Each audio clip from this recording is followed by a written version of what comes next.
All right, everybody. You want me to whistle? Hey! How's that? Is that better? I want to thank everybody for coming out for the reoccurring meetings on every Sunday. Every candidate is invited, Democrat, Republican, Independent, whether it be Mineral County or state or the federals. We are trying to concentrate on Mineral County, of course, and this week, Ryan Funke for sheriff. Thank you, Ryan. Standing up fun right now? Yeah. I sit all the time. Hey, I just want to appreciate everybody coming out. I know this is a Sunday, and I know this is a very important day for a lot of people, so I appreciate your time. I'm going to go through a brief synopsis of the last, I guess, over 3 years. I have a lot of points I need to bring up. I do want to have you guys ask questions, and I answer your questions to the best of my ability. There's a lot to go through, so if you need to take a break, or I need to take a water break, because most of you know, I drink a lot of water when I talk, because I talk a lot. So, just bear with me, and if you guys have questions while I talk, you guys can raise your hand and ask like an impromptu question about what I'm talking about if you would like. So, once again, thank you for coming. I want to explain what's happened in the last 3 years, even my very first week in office.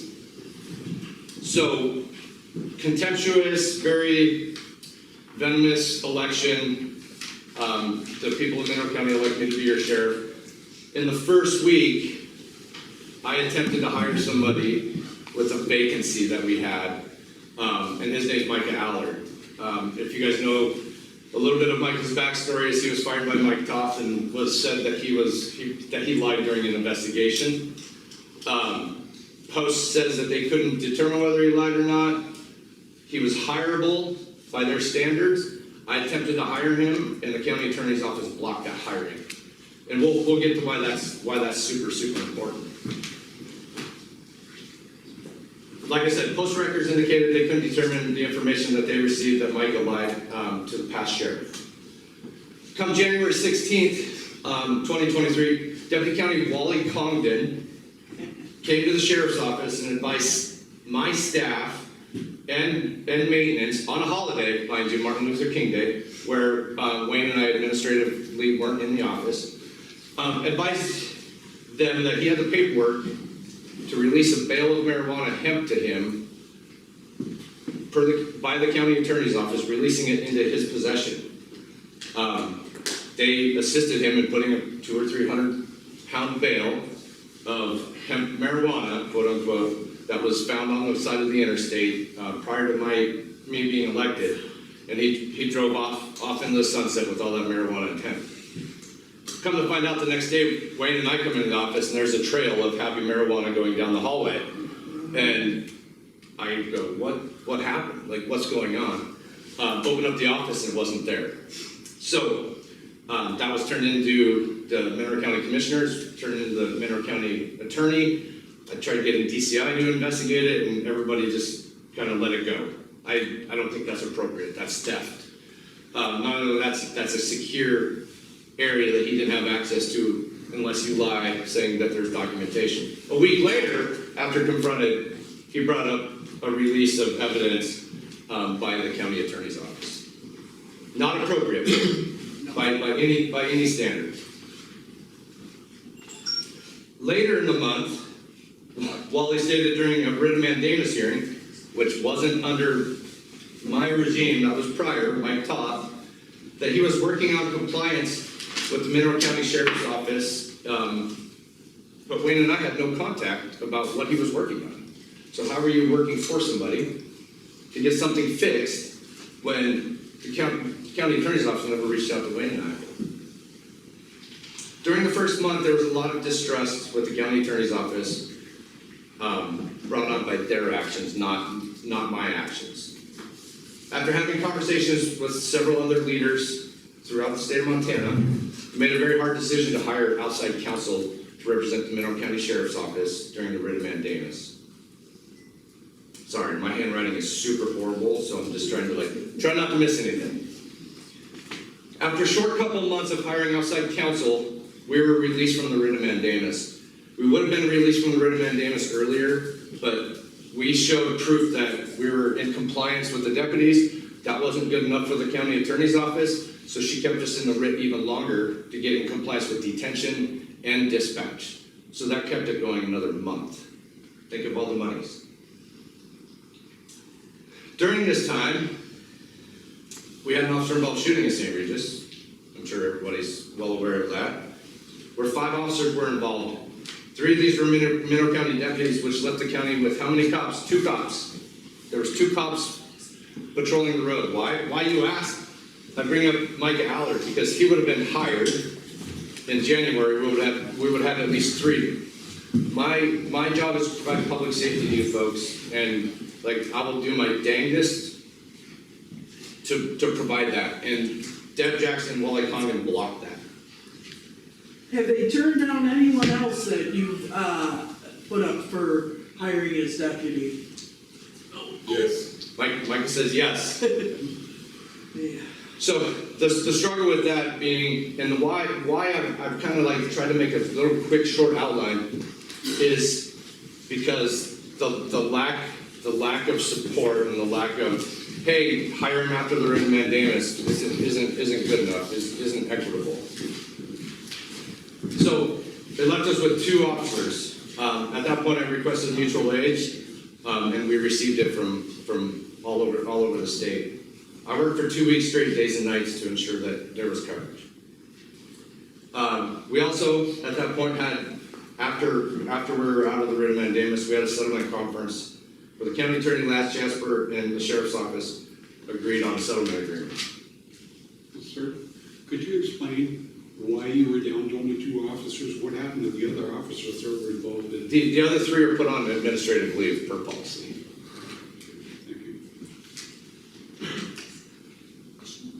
So during the conference, Lance Jasper advised the county attorney and commissioners that he would not charge the county his fees if the county attorney's office would get rid of Wally Congan. I mean, I've seen a lot of talk about money and how much money, everything's cost the county. This is super important, right? Hey, get rid of this guy, I'll get rid of all my attorney fees, right? Quote unquote, over my dead body. That's what she said. Over $70,000, $80,000, maybe closer, probably to $100,000, over my dead body. If you want to know who's cost this county all the money, look no further than the county attorney's office.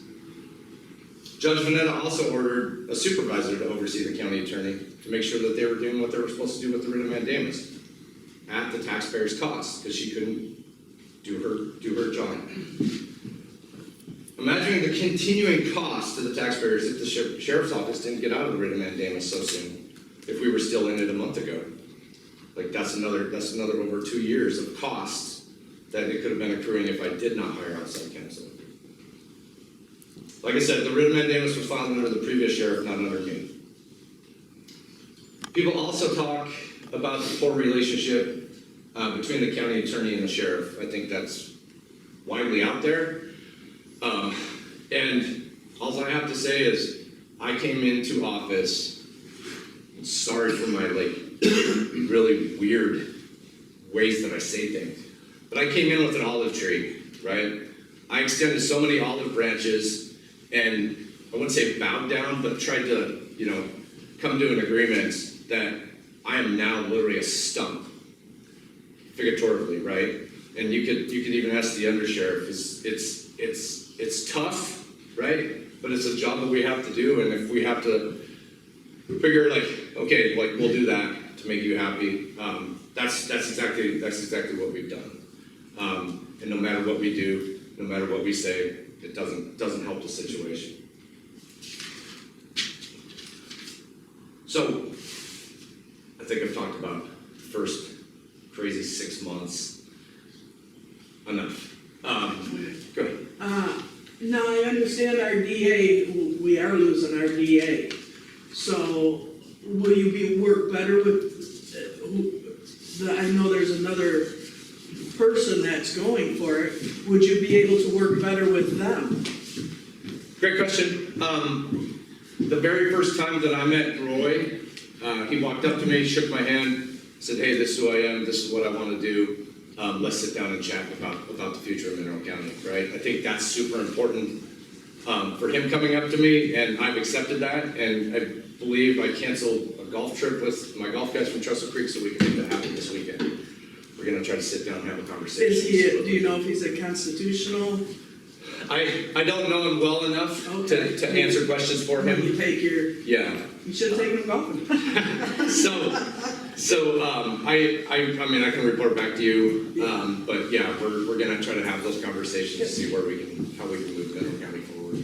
I expect him to book a date with us before the primary as well, just to Okay. give information, Okay, and I can give him your information too. please. Yep. So, I'm just gonna go through like a few accomplishments and like what we've gone through. I'll start in 2023. Like I stated, we were in an OIS shooting where we lost 3 deputies to administrative leave. That shooting in the first 2.5 months, right, March 18th, was super, nothing ever happens at a good time, right? But with everything, like I said, what was going on initially, it was a crazy time in Mineral County.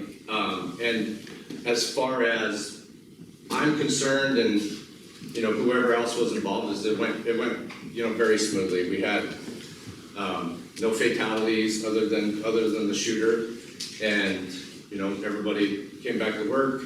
Everybody was just recently cleared last year during the coroner's inquest, so that went super well. Like I said, the sheriff's office was released early summer from the writ of mandamus,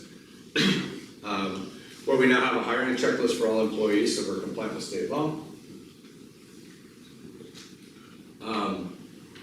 Over the year 2023, I mean, this was an estimate, and I kept track a little bit more last year, but well over 300 hours above and beyond, the 40 hours that we get paid for. We have multi-jurisdictional at that time and still continuously at an all-time high for helping and asking for other counties. We just had a pursuit several weeks ago where Shoshone County came over with Wallace PD, and that ended very smoothly, and that individual went to jail and went back to Shoshone County, thankfully. Several MOUs, were signed to combat the drug problem in Mineral County. Stone Garden Border Patrol grant of around $100,000 was signed and granted. Worked through 3 budgets, and I think that's super important for everybody to understand that the sheriff just doesn't do 1 budget, doesn't do 2 budgets, he does 3 budgets. So does a budget for Alberton, does a budget for Superior, and then does a countywide budget. Have you been able to confiscate any drugs, or have you made any big hauls or anything? So one thing that I'm not a bragger. I'm not somebody who needs to put something out on social media to gain any kind of notoriety. On top of that, is it ruins cases, right? Especially we have a very small jury pool here, and if Frank's going down the road, sorry Frank, and we get him with 50 pounds of meth, and I post about, oh hey, he was arrested with 50 pounds of meth, and then when it goes to trial, you're gonna have everybody who's been on social media be like, oh hey, like I can't serve here, I have previous knowledge of that. Yeah. So yes, and I think I could easily say hundreds of pounds. Excellent. So we work very closely with the DEA, DCI. Right out of our communities and here. Yep. Excellent. I'm very happy to hear that. Yep. How much revenue does the county get out of those confiscated? So those monies come back as drug forfeiture, and sometimes it takes years to get that stuff back. Well, what's the percentage? I'm sure like the feds probably take some of the state. It all depends on like how many agencies are participating in it. If you have highway patrol, the state, the county, we get a large majority of it because it happens in our county. Right. But it all depends on how many agencies participate in it, because everybody's got their hands in the cookie jar per se.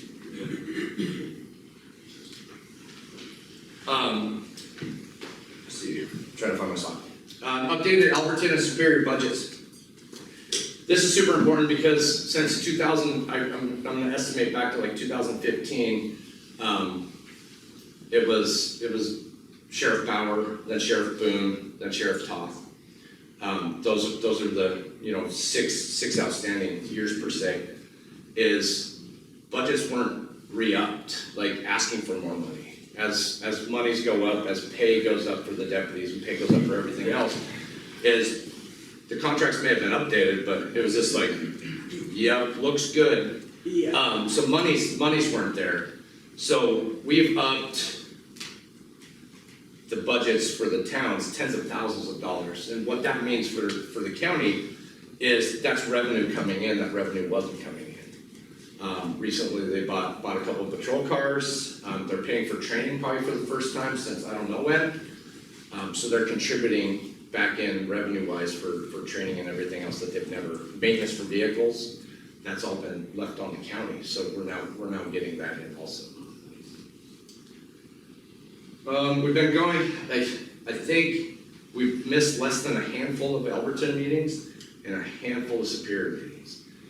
That's over 3 years and 3 months and some change. I think that's a big deal because prior to that, nobody was going to the meetings. They would stand there, like the county attorney's office, county attorney's office, like those constituents, like those cities are also paying wages for our deputies. Alberton pays for half a deputy and Superior pays for 1.5. So if you can imagine, if we weren't showing up and they weren't happy, they would, hire somebody to be their chief of police. We would lose 1.5 positions for our deputies. So we would be even shorter deputy-wise and still have to cover that town when there's no city officer on. So How many deputies do you have right now? we have 6. Yep. Are you planning on hiring any more at this time? We'll talk about budgets here in a bit. I don't think I don't think that's a possibility with a $600,000, $700,000 deficit at this point. Yeah.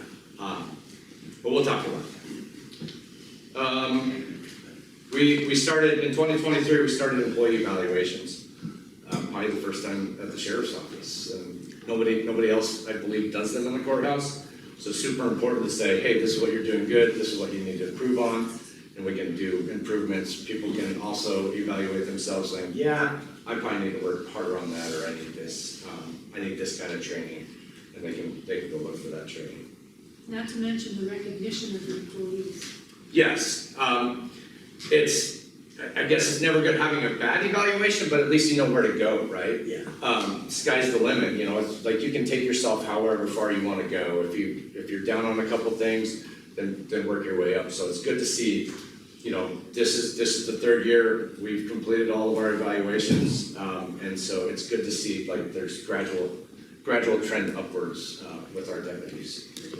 And Ryan, don't forget to piggyback on that, you also set up the Employee of the Year program for dispatchers and detention and patrol that was never there before. Yeah, and I think, also notoriety, right? That's super important. And the first 2 years it was employee driven, employees were picking them. And then, you send an email, hey, give me your votes, give me your votes, give me your votes. So administratively, we picked this last year. So, good thing, sky's the limit. If you want detention officer of the year, then you'll work hard to get yourself there, and you'll provide, better work, more work. So, notoriety is a big thing. I put my employees first, not me. I put this county first, not me. And I think that's hard for a lot of people to fathom, right? But it's the God's honest truth. I wish I could put my family first, but this county, for no better term, is pretty needy that, we need more help, right? And without me going day in, day out, jumping out, a month ago I had a deputy calling, screaming on the phone that he needed help, which was just around the corner from my house. So I'm in my easy chair, right? Trying to kick my feet up, and I go out on a vehicle crash and there for 2.5 hours, supporting my guys, because that's just what I do, right? I got called out for the pursuit. I was up for 2 or 3 hours. I was there making sure my guys were safe and everything was done correctly, safely. Everybody's in jail. The world's a great place. We got a new backup generator for the jail. The old one was like failing, it wouldn't trigger sometimes. It was nightmarish. Thank God with this last power outage, the generator was like, it was a godsend. And now, you know, thanks to the commissioners, is they've upgraded a lot of the wiring. And, you know, we're gonna have an EOC. Hopefully we get our furnace upgraded in the sheriff's office, so we have heat. Because it's currently an electrical big hummingbird outside my office. I have to shut my door, it's so loud you can't even hear something. So, and that was purchased with CARES Act money, so that didn't cost the county any monies. We did LED lighting to try to save on power throughout the jail, deputy's room, in our area. We purchased a lot of new jail clothing. As, I mean, Wayne can speak to it, it was like falling apart. It was like super old. It was one of those things that people didn't think about it. When the orange is looking more peach, there's probably an issue and we should probably get addressed. Well, that's just clothes. We have to do pillows and mattresses and sheets and. Things just run down for years and years and years that hadn't been addressed. We tinted the jail cell windows so inmates couldn't look into dispatch. Big officer safety thing, is they were literally, right, they have nothing better to do in jail than to like watch people and watch the jailers and watch dispatch. So those guys knew what was going on 24/7, right? It's like, they're just like, oh, I see Steve's in there, he's ready to get up. I wonder if he's gonna come in here, you know? So for security reasons, we tinted those windows. Also to keep them occupied, we started a tablet program where they could listen to music and be occupied with a tablet, which has helped considerably. There's always some inmates that are like the squeaky wheel, you know, they buzzing, but for the most part, like they'll think they got earbuds in and like they're carefree. We switched out our phone systems in the jail. Lexipol policies were put into place. All employees got CPR certified. Liability, right, is like a lot of people weren't CPR certified, so we got everybody CPR certified in the jail deputies also. We received just over $300,000 for housing inmates from other agencies. So looking at like feds, state, other states, other counties. And I think I'll talk about, you know, even future with that, is there was a state program where jails had to hold spots. I believe it's called the MASK. Don't quote me, but I believe it's called the MASK program. But they did away with that, I believe, in 2024. So jails had more openings. So jail took fed inmates, because federal inmates, when you have nurses and the whole staff, they get around $140, $150 a day for these folks. When state, right, $82.50 was the going rate in 2023. So $80 or $140. So a lot of these jails, like Cascade County Jail, like they fill their open spots with fed inmates, right? So I got beat up a little bit about revenue, like the following 2 years, because the revenue wasn't there because we couldn't get a hold of fed inmates. You have these big counties that are like, not, hey, we'll take 3 or 4, and they're like, we'll take 140. Like, would you rather take give 140 away, or would you rather split the crowd between 3 or 4? Yeah. So we struggled with it. Currently, you know, we have plenty of room in the inn. You pay, you stay. Trying to create as much revenue as I possibly can for the commissioners. So we have that money coming in, but it's tough. I mean, we have 4 or 5 federal inmates. We had 18 or 19 last week. 15 of them were paying. So we're doing everything we can to like try to bring that revenue up. All right, Ryan, the money that comes in, that revenue, what does it get spent on? Does it go back into your budget, or does it go somewhere else? Sean, it goes back into the general fund. I mean, I guess the way that I look at it is this, is that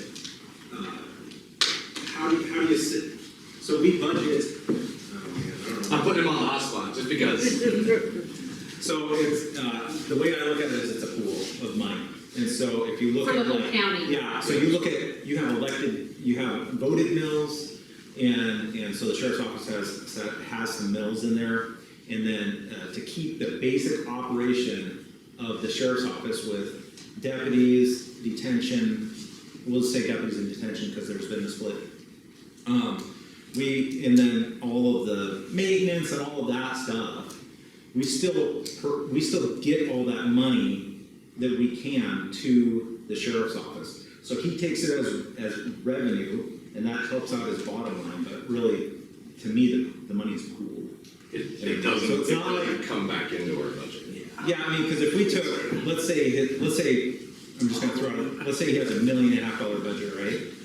And he ends up, I think we're running on about a $200,000 inmate, is what, I think, isn't that where we're headed, Ryan? I think it's about 200. Well, we're For you. right around, yeah.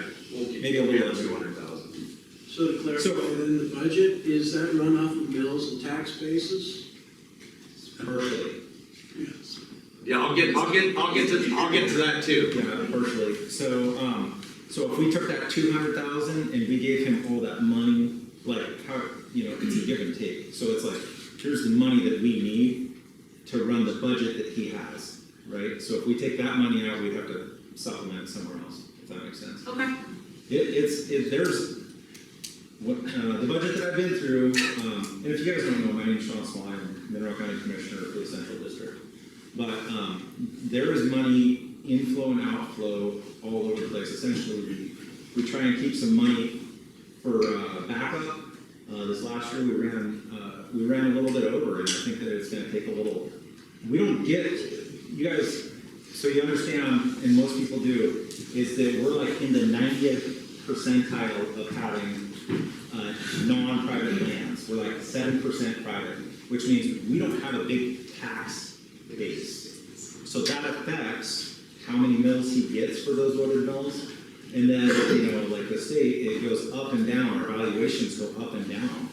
And so, like this last year, our mills, how much our valuation was less than it was the year before. So it's like, there's a lot. And then we do get some federal funds and stuff like that.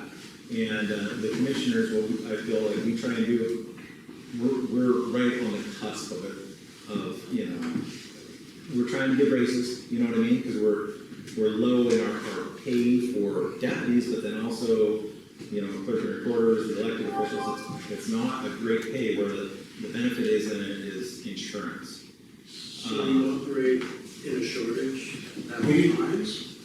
Is what you're It depends on how you look at it. So we get We're federal money. looking at it as we pay taxes as a group to pay for law enforcement. Yeah, so let's look at how this, Yeah, we need that under budget. if we ran strictly off of the tax base, we would have to fire them. Yeah. Yeah. That's why you're coming up with. It was only taxes. You're That's why operating you're coming outside up of your with base. creative ways to get in our pockets now. So, yeah, because that's something we're gonna address. Yeah, I'll address a lot of this. Like I just picked on Sean a little bit for that. I mean, I'll take my time. I mean, so Much more. you don't- Well, as a taxpaying citizen, I'd like to believe revenues that are generated from the sheriff's department and the jail that we pay for as a tax base would go back to lessening our tax revenues to a point where you can be profitable enough in your ventures of selling space that the county has available to other agencies. Why is that not lessening our tax base more so that you guys are like, hey, this is great, we can meet this extended budget that we have yet to be able to meet? And I was just like you, my first budget, I was just like, man, we're bringing all this money in, right? Realization has hit through budget 2 and budget 3 that, and I know Sean's gonna get there, but the mills are voted on. And so there's all these voted on mills over here in this pool, and then there's the leftover voted on mills over in this pool, right? So the leftover money is where I sit, right? So people think, and like, I was gonna hammer it home like sometime soon, but people think that my budget is $600,000 over. It's not, right? There's that deficit, right? So to be able to fund law enforcement, to get to jail, like there's that deficit, right? That the county commissioners backfill with PILT money, payment in lieu of taxes for the federal lands that are inside of our county. So it would be great, it would be absolutely amazing if we didn't have that deficit, but that's how they fund it. So, I guess my confusion is a deficit. Why are we operating under a deficit? Well- We either have to increase taxes to accommodate the budget hassles, or you continue to operate under a deficit, which is just like our US economy, which continues So- to grow a bounding debt, which we soon won't be able to So, clarify. so to be clear, what we do is we take all of the available money that we bring in, but it's not all just regular taxes. We bring in, and you've heard it, tilt, payment of taxes, that's federal money that we get because of what they've done to our forests, okay? So we take that, and that's why we are able to have the deputies that we do. Otherwise, your taxes, and I know nobody likes paying taxes, it's not the greatest thing, right? Well, some people say they do, but, if without that money coming in, we would just have to start lessening our law enforcement presence, or we would lessen our courthouse, or right now we Just like provide. I would have to do at home if I Correct, had to. but what I'm saying is, and we are always like, And you guys Ryan are could policing the land that you're getting federal money from. we're what? You're not really policing the land. The feds are giving you a bunch of money because this is a majority of public land. Yeah, But you guys aren't out there policing that land, so it's just free Yeah, money that's landing in your. we absolutely are On policing top that. of yeah. what we already pay as a tax base. Yeah, so I think that it's and I think we're getting off track a little That's bit. okay. I think Maybe not. that police, so what happened, you've gotta look at the history of it, and Dwayne and Roman are probably a little bit better at the history of PILT and why that fund is there. But essentially in the 90s, when they started reducing logging, what we would get before is 25% of the amount of money that came off of our forests. So when that administration and stuff back then, they started doing what? Lessening the amount of timber coming off. They knew it was an issue, and so they backfilled because they knew they were messing up. They essentially messed up our economy, right? So we were getting 25% of that. So that's shrinking. I mean, you could have seen it. I think the people that were here at that time when the diamond match mill went, that is a huge revenue loss for our county, gigantic. Okay, and so if you look at that, it's like you have to just take all of that and we're just taking what we're getting. So it's not like free money. It's like, hey, they messed up our economy and they realized that they couldn't just do that because a lot of counties, that's not like just Mineral County getting, Missoula County gets PILT money. And they get a lot more because they have more people in their county. So it's a formula.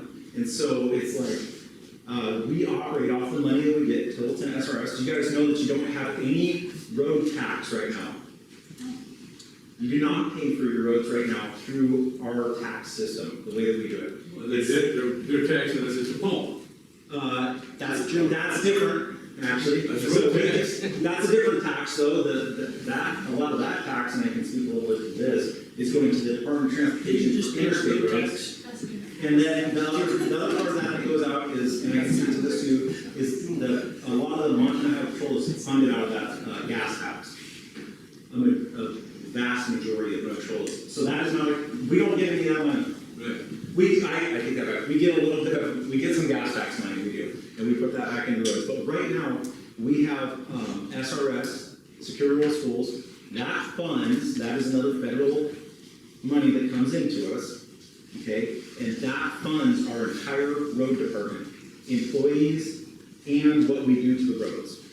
So literally, in terms of the count, us just like every citizen here paying directly to the county for their money, for the roads, that is not a tax that you're gonna see on your taxes. But I do see that 10% is It's the very, just about the very last thing on my. Yeah, not that I'm aware, there may be something, but it doesn't, we don't have a road tax that I'm aware of. Well, that seems sort of convoluted, doesn't it? I mean, as citizens, Oh, yeah. I wish government was straightforward. we should all be pretty happy paying for the type of roads that we want if the county doesn't have the budget, then, and their satisfaction should be with the limited sheriff's department. Can we get back to this? Sorry, I think we got off on a little tangent.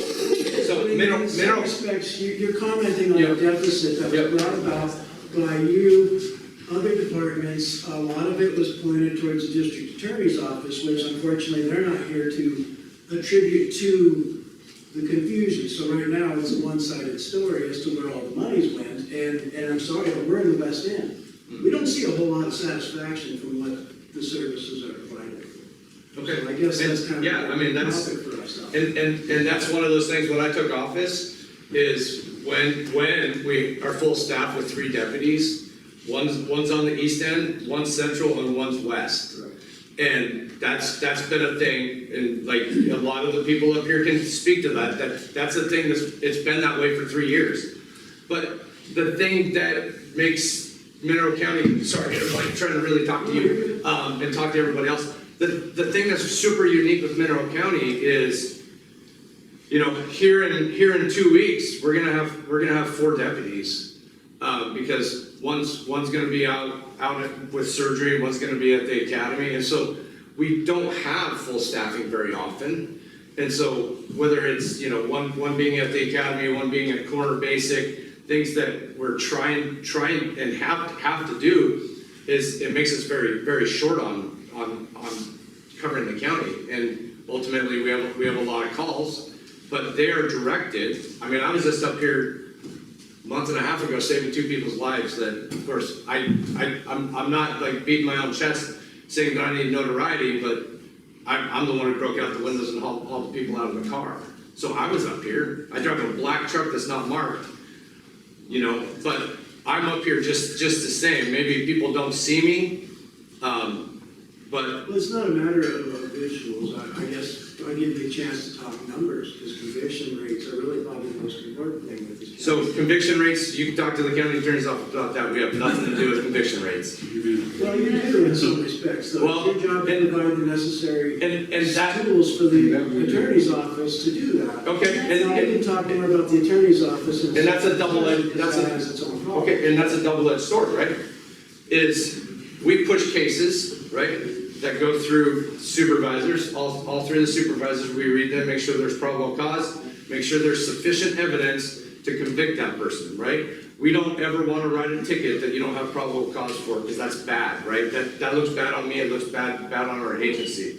So if there's probable cause to push that forward, that's what we do. What she does, or what the county's attorney's office does, we don't have control over whether she wants to prosecute it, whether she wants to dismiss it, with prejudice, without prejudice. Like, that's her thing, right? And she can speak all day that it wasn't a good case, we could say it was a good case, you know, tomatoes, but we push cases that have probable cause to her, and that's part of my battle, right? I mean, I have fought with her over cases where, like, totally 100% just been dismissed, and I'm like, and they write, literally, I wish I should have brought that, honestly, a case declination saying she wasn't gonna file the case because there wasn't evidence, right?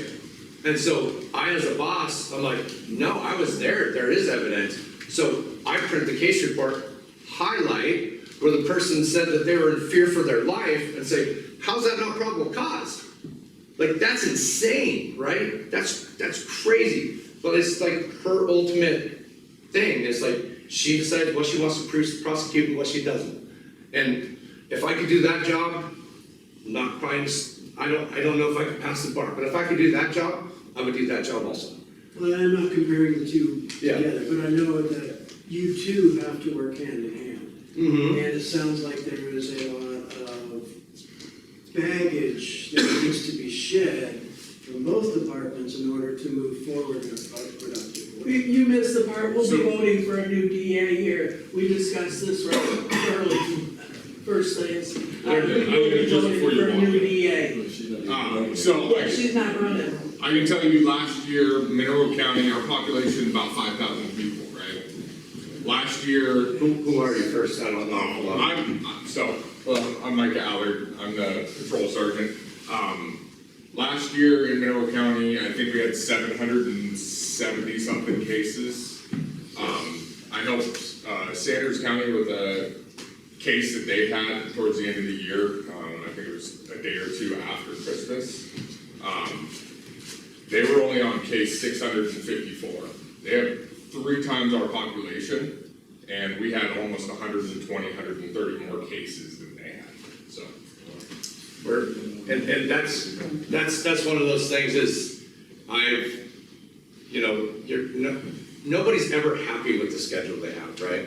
When I came into law enforcement, I was like number 20, right? So I got whatever schedule was number 20. Like you have to work your way up to a schedule. Well, we have a bunch of young, super like busy deputies, and it's like, how do I reward them? How do I get them to stay? Well, we're gonna have a proactivity schedule. You wanna be proactive and police your community and do traffic stops, do extra patrols and be out there, like you get whatever schedule you want. Like, you can be day one. You wanna go be that guy, you wanna be number 1 in the office, you get whatever schedule you want. 2, 3, 4, 5, 6, right? If you just wanna be that guy who drives around and gets status checked 10 or 12 times, that's gonna be the guy who's gonna be number 6, right?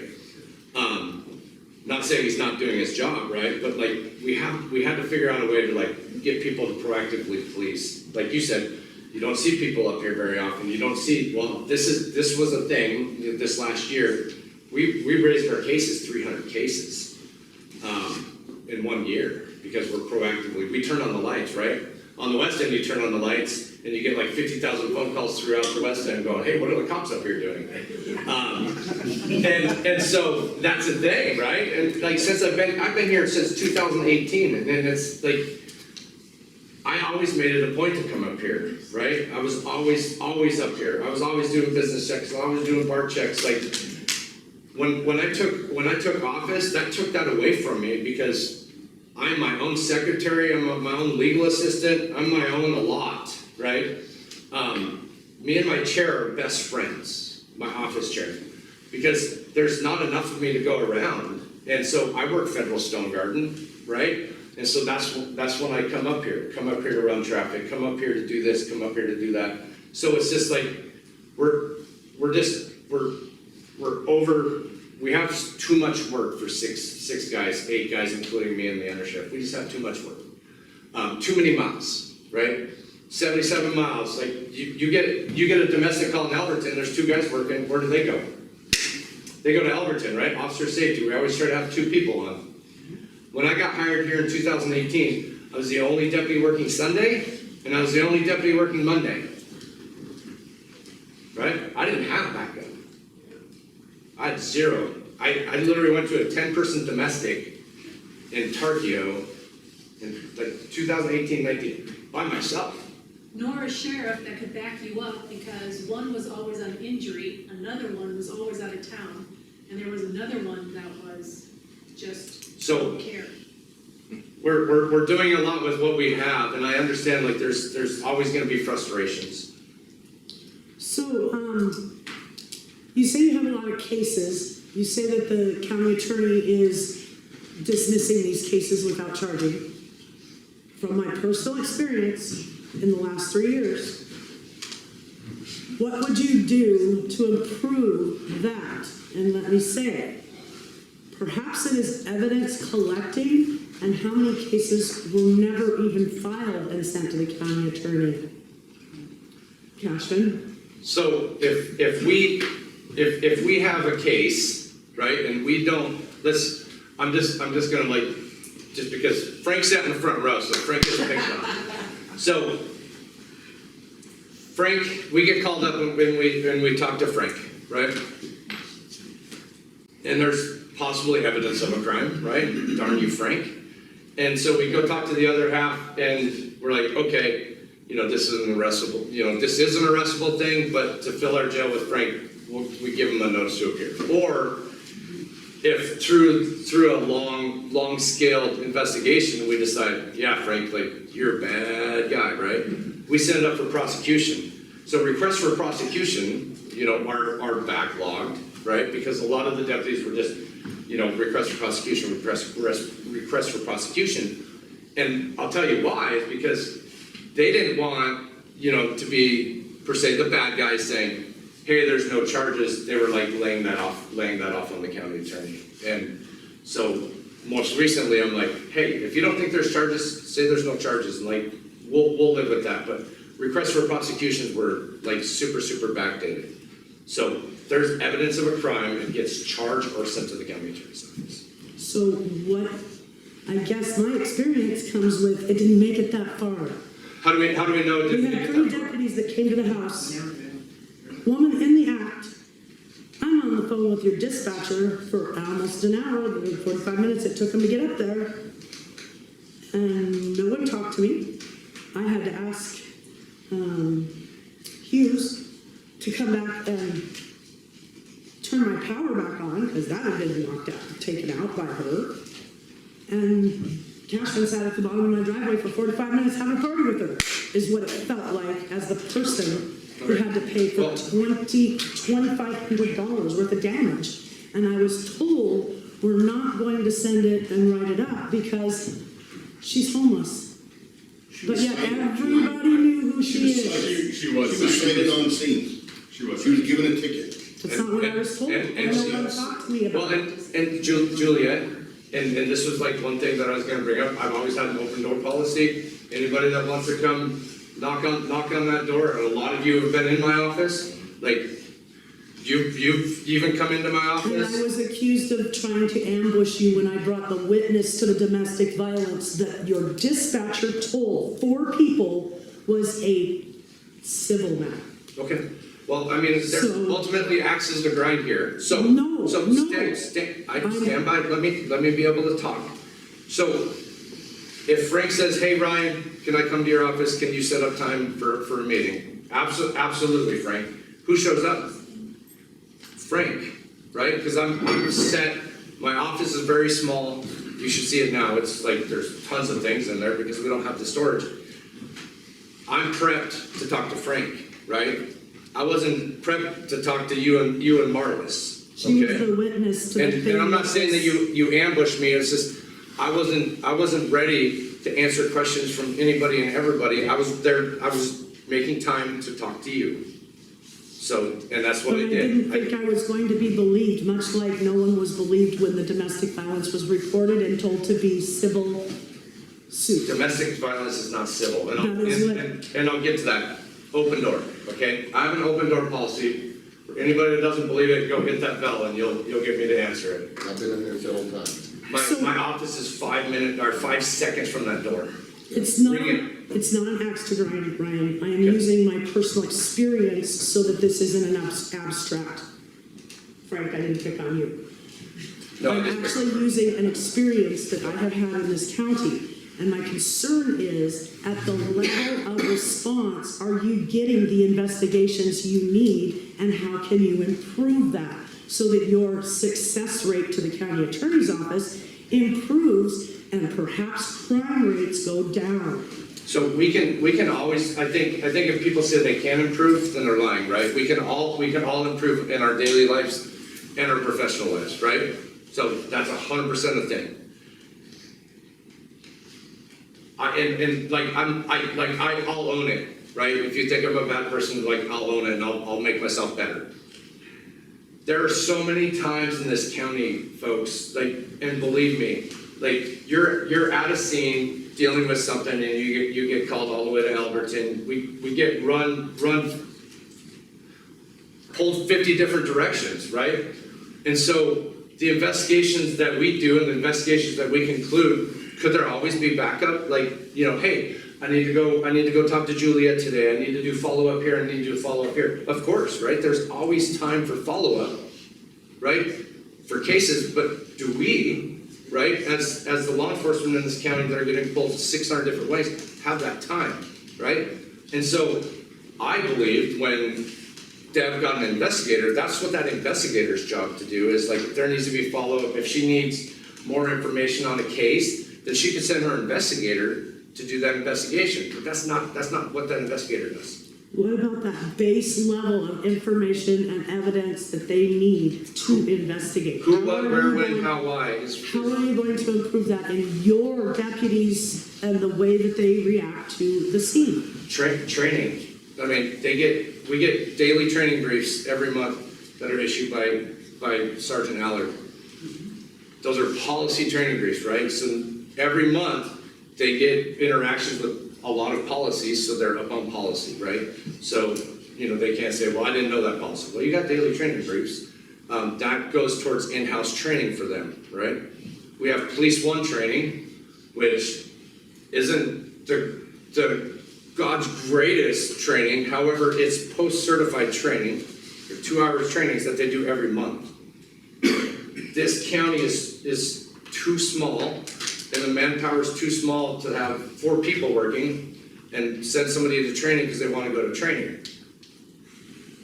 Because now I'm not providing public safety, am I? I got 4 guys. I'm going to take Mike and somebody else, send them to training, so now I only got two road guys. That's the struggle, everyday struggle, that people don't understand unless they're inside the office. And it's hard to communicate that sometimes with people, but literally we could have 12 deputies, and I'd be like happy singing praises from the top of the mountains, right? Because you wouldn't have issues. And then it would ultimately all fall back on me. Like, if I can't get 12 people to do a job or do a complete investigation, it'd be nice to have a detective. I attempted that, and I failed miserably at that. Why? Because I would not reduce public safety to have somebody sit in the office for about 10, 15 hours worth of investigating work. So, can we change, with the changing of the guard in the county attorney's office, and that investigator and her salary, can that now become a sheriff's office investigator with that salary?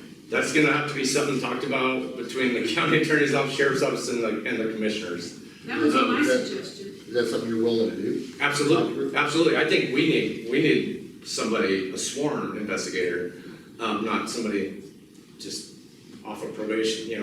She was retired as a probation officer. It would be nice to have a sworn person, so we can use them multiple ways. Yeah. Part-time SRO, part-time investigator.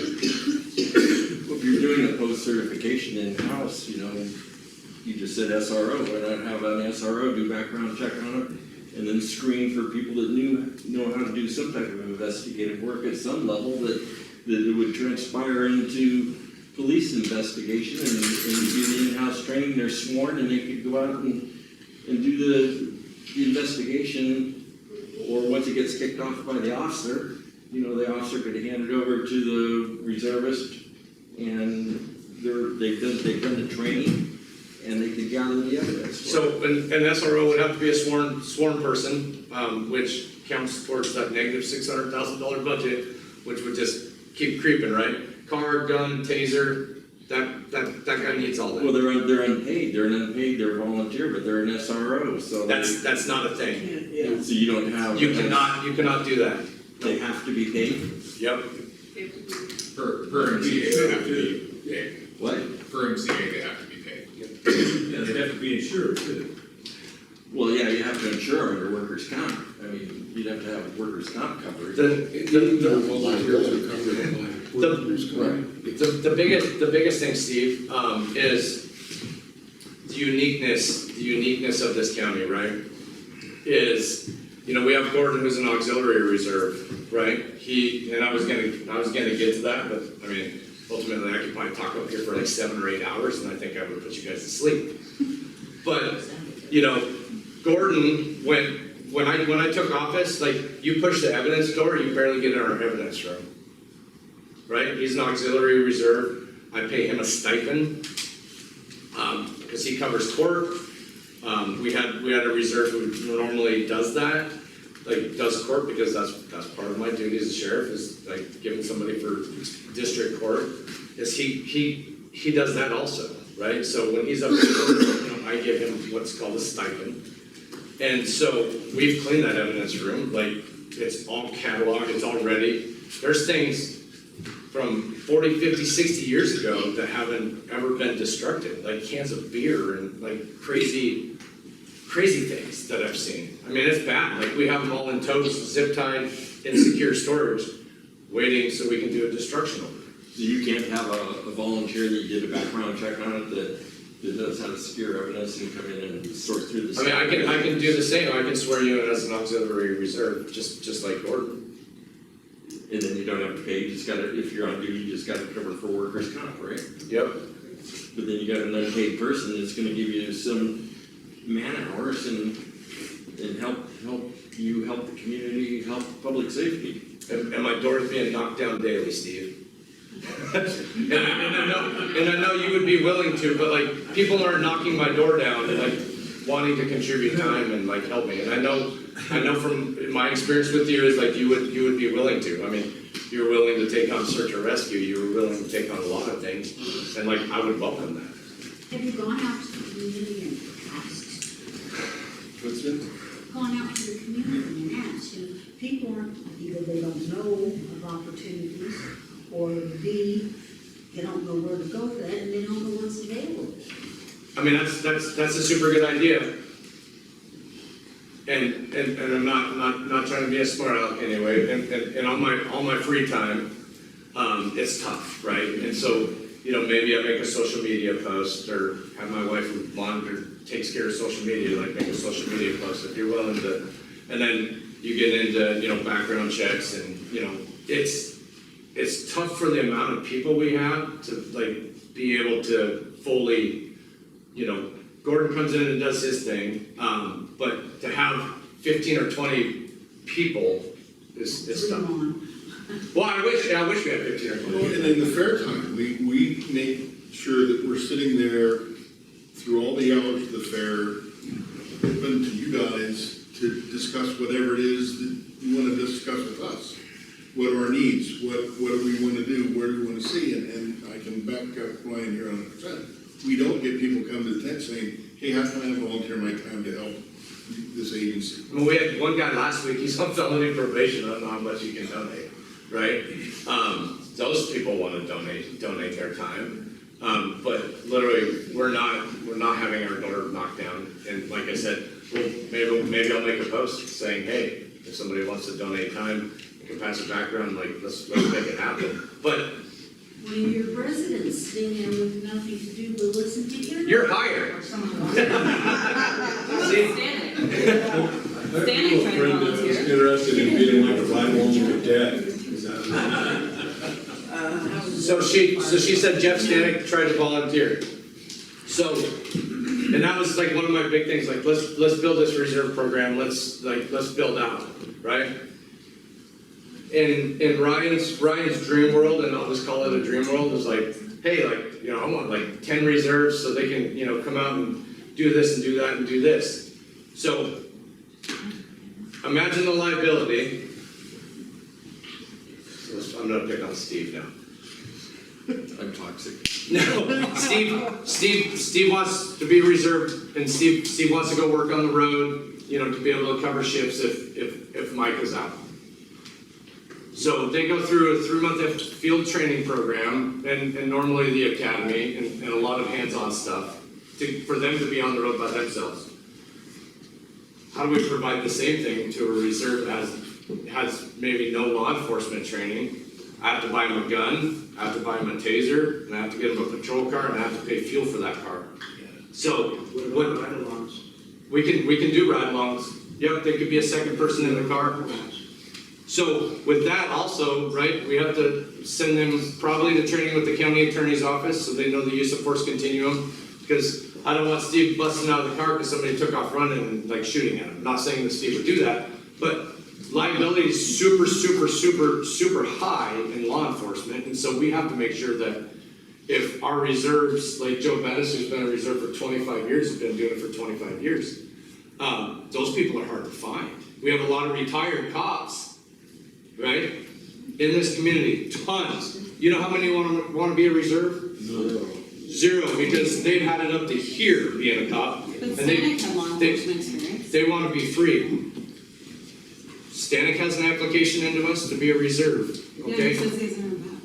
So I've spoke to him. I spoke to him after the Republican Central Committee meeting, and this county can't afford a taser, can't afford a car, can't afford all this stuff that goes with that person. I thought you had extra cars now. That's the problem. We have no extra cars at this point. When the new ones get here, won't you? Possibly.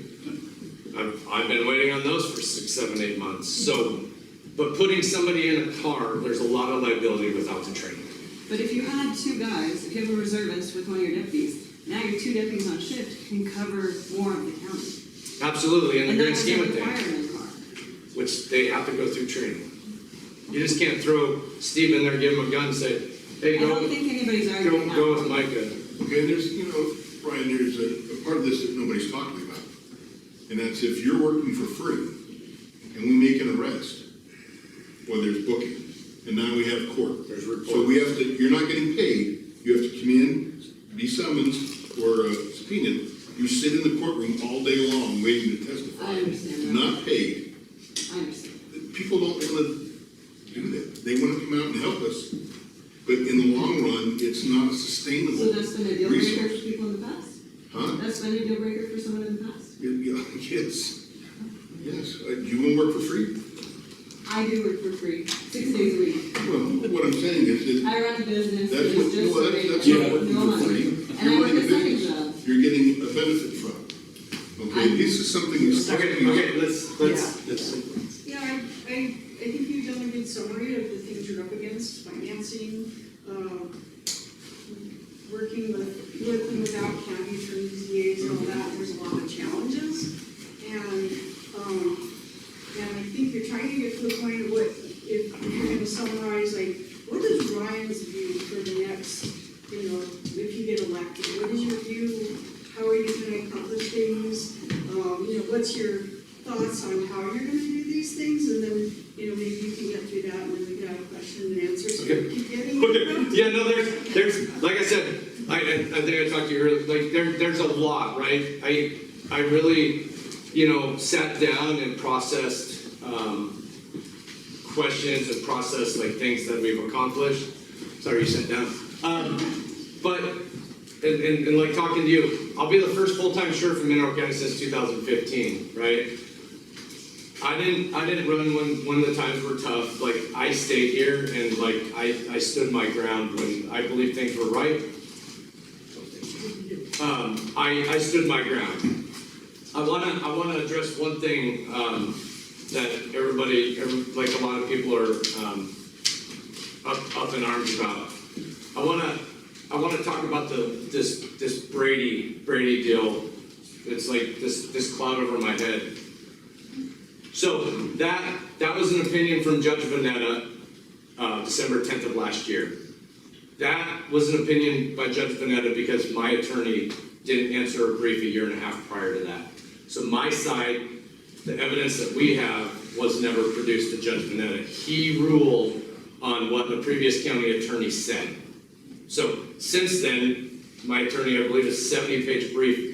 I would love for people to read it, especially the super investigators in this room, there's audio transcribed in my attorney's 70-page brief that shows that I didn't lie. So I think that's super important. And the wheels of justice are slow. I wish he could look at it and rule on it and save the county a bunch of money, right? But that order was made off of a county attorney's, this is what happened when it truly didn't happen. So I just wanted to clear the air in that will be overturned. Probably the only overturned Brady deal in the state of Montana. I don't know. I get all the press because people love me. I'm gonna try to fast track some stuff for you. When's the ruling due on that, right? You what? When's the ruling due in the break? So we've asked for him to rule outside of, originally we wanted to have an evidentiary hearing so we could produce the evidence in open trial so the news can be there. We've asked for him to rule in camera like he did last to save everybody time and money. Like I said, it'll be over. Since 2018, I've volunteered over 100 hours in coaching and helping out this community. Not just during election years, every year. Consistency matters, right? I haven't shown up just during elections like other folks. Marlo, I told Marlo I would talk about talk about something that we talked about recently is during a meeting, I believe it was the Central Women's Republican meeting,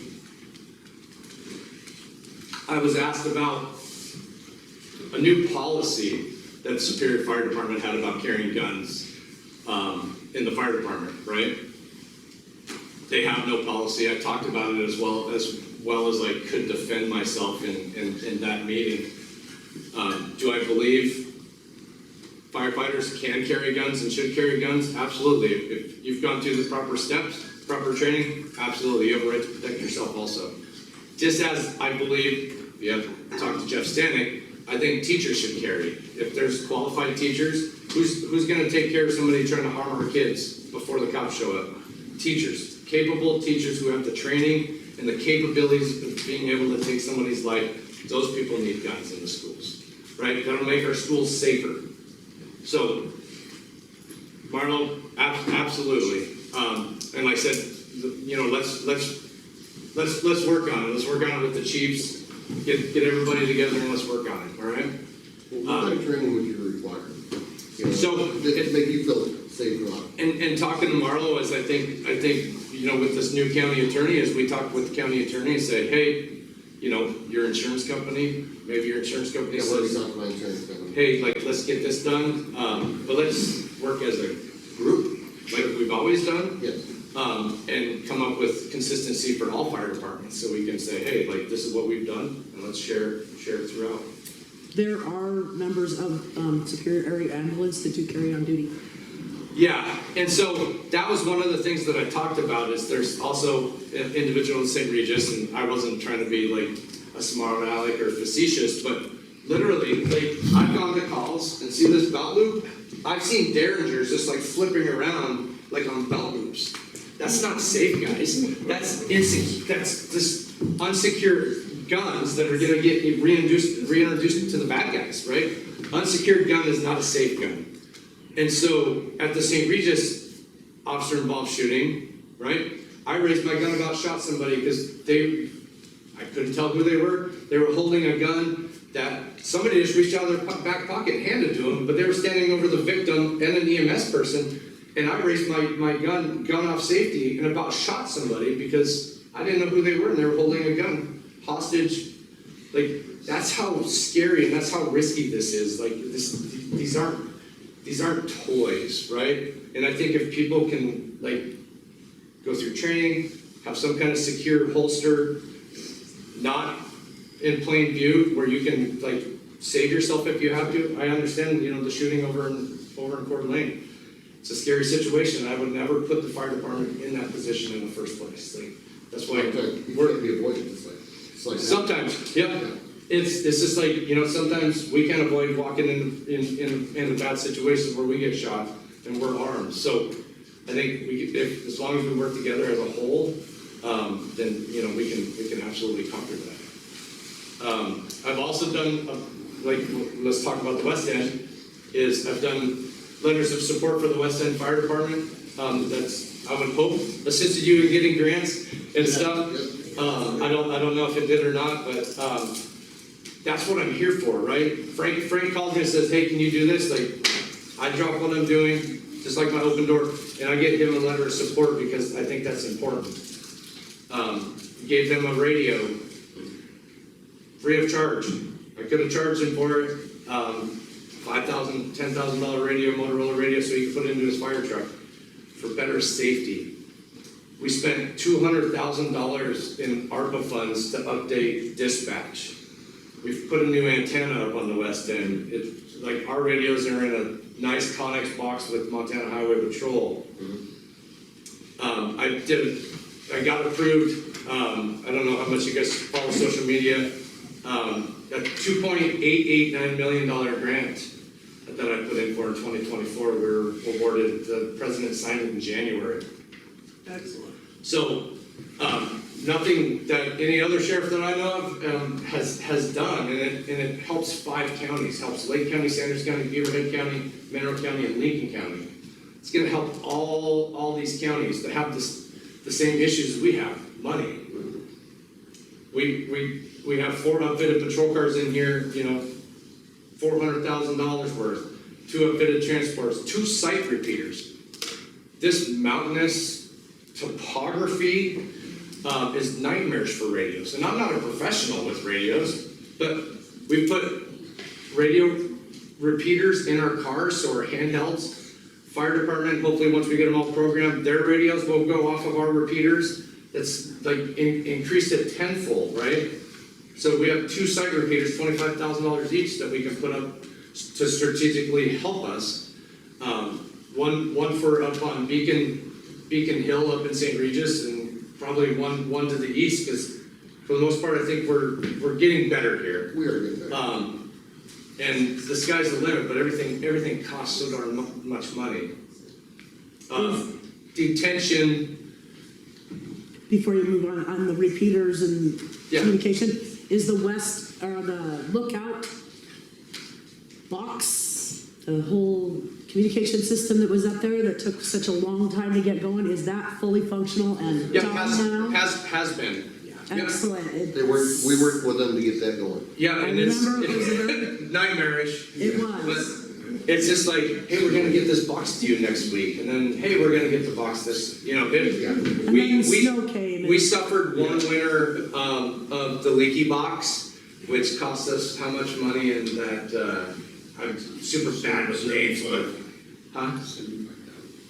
I mean, our radio was in there, it got wet. Yeah, and so we had to buy a new one. So, but the greatest thing, and I don't know if people know, but I believe there's gonna be a cell tower put up on Lookout Pass.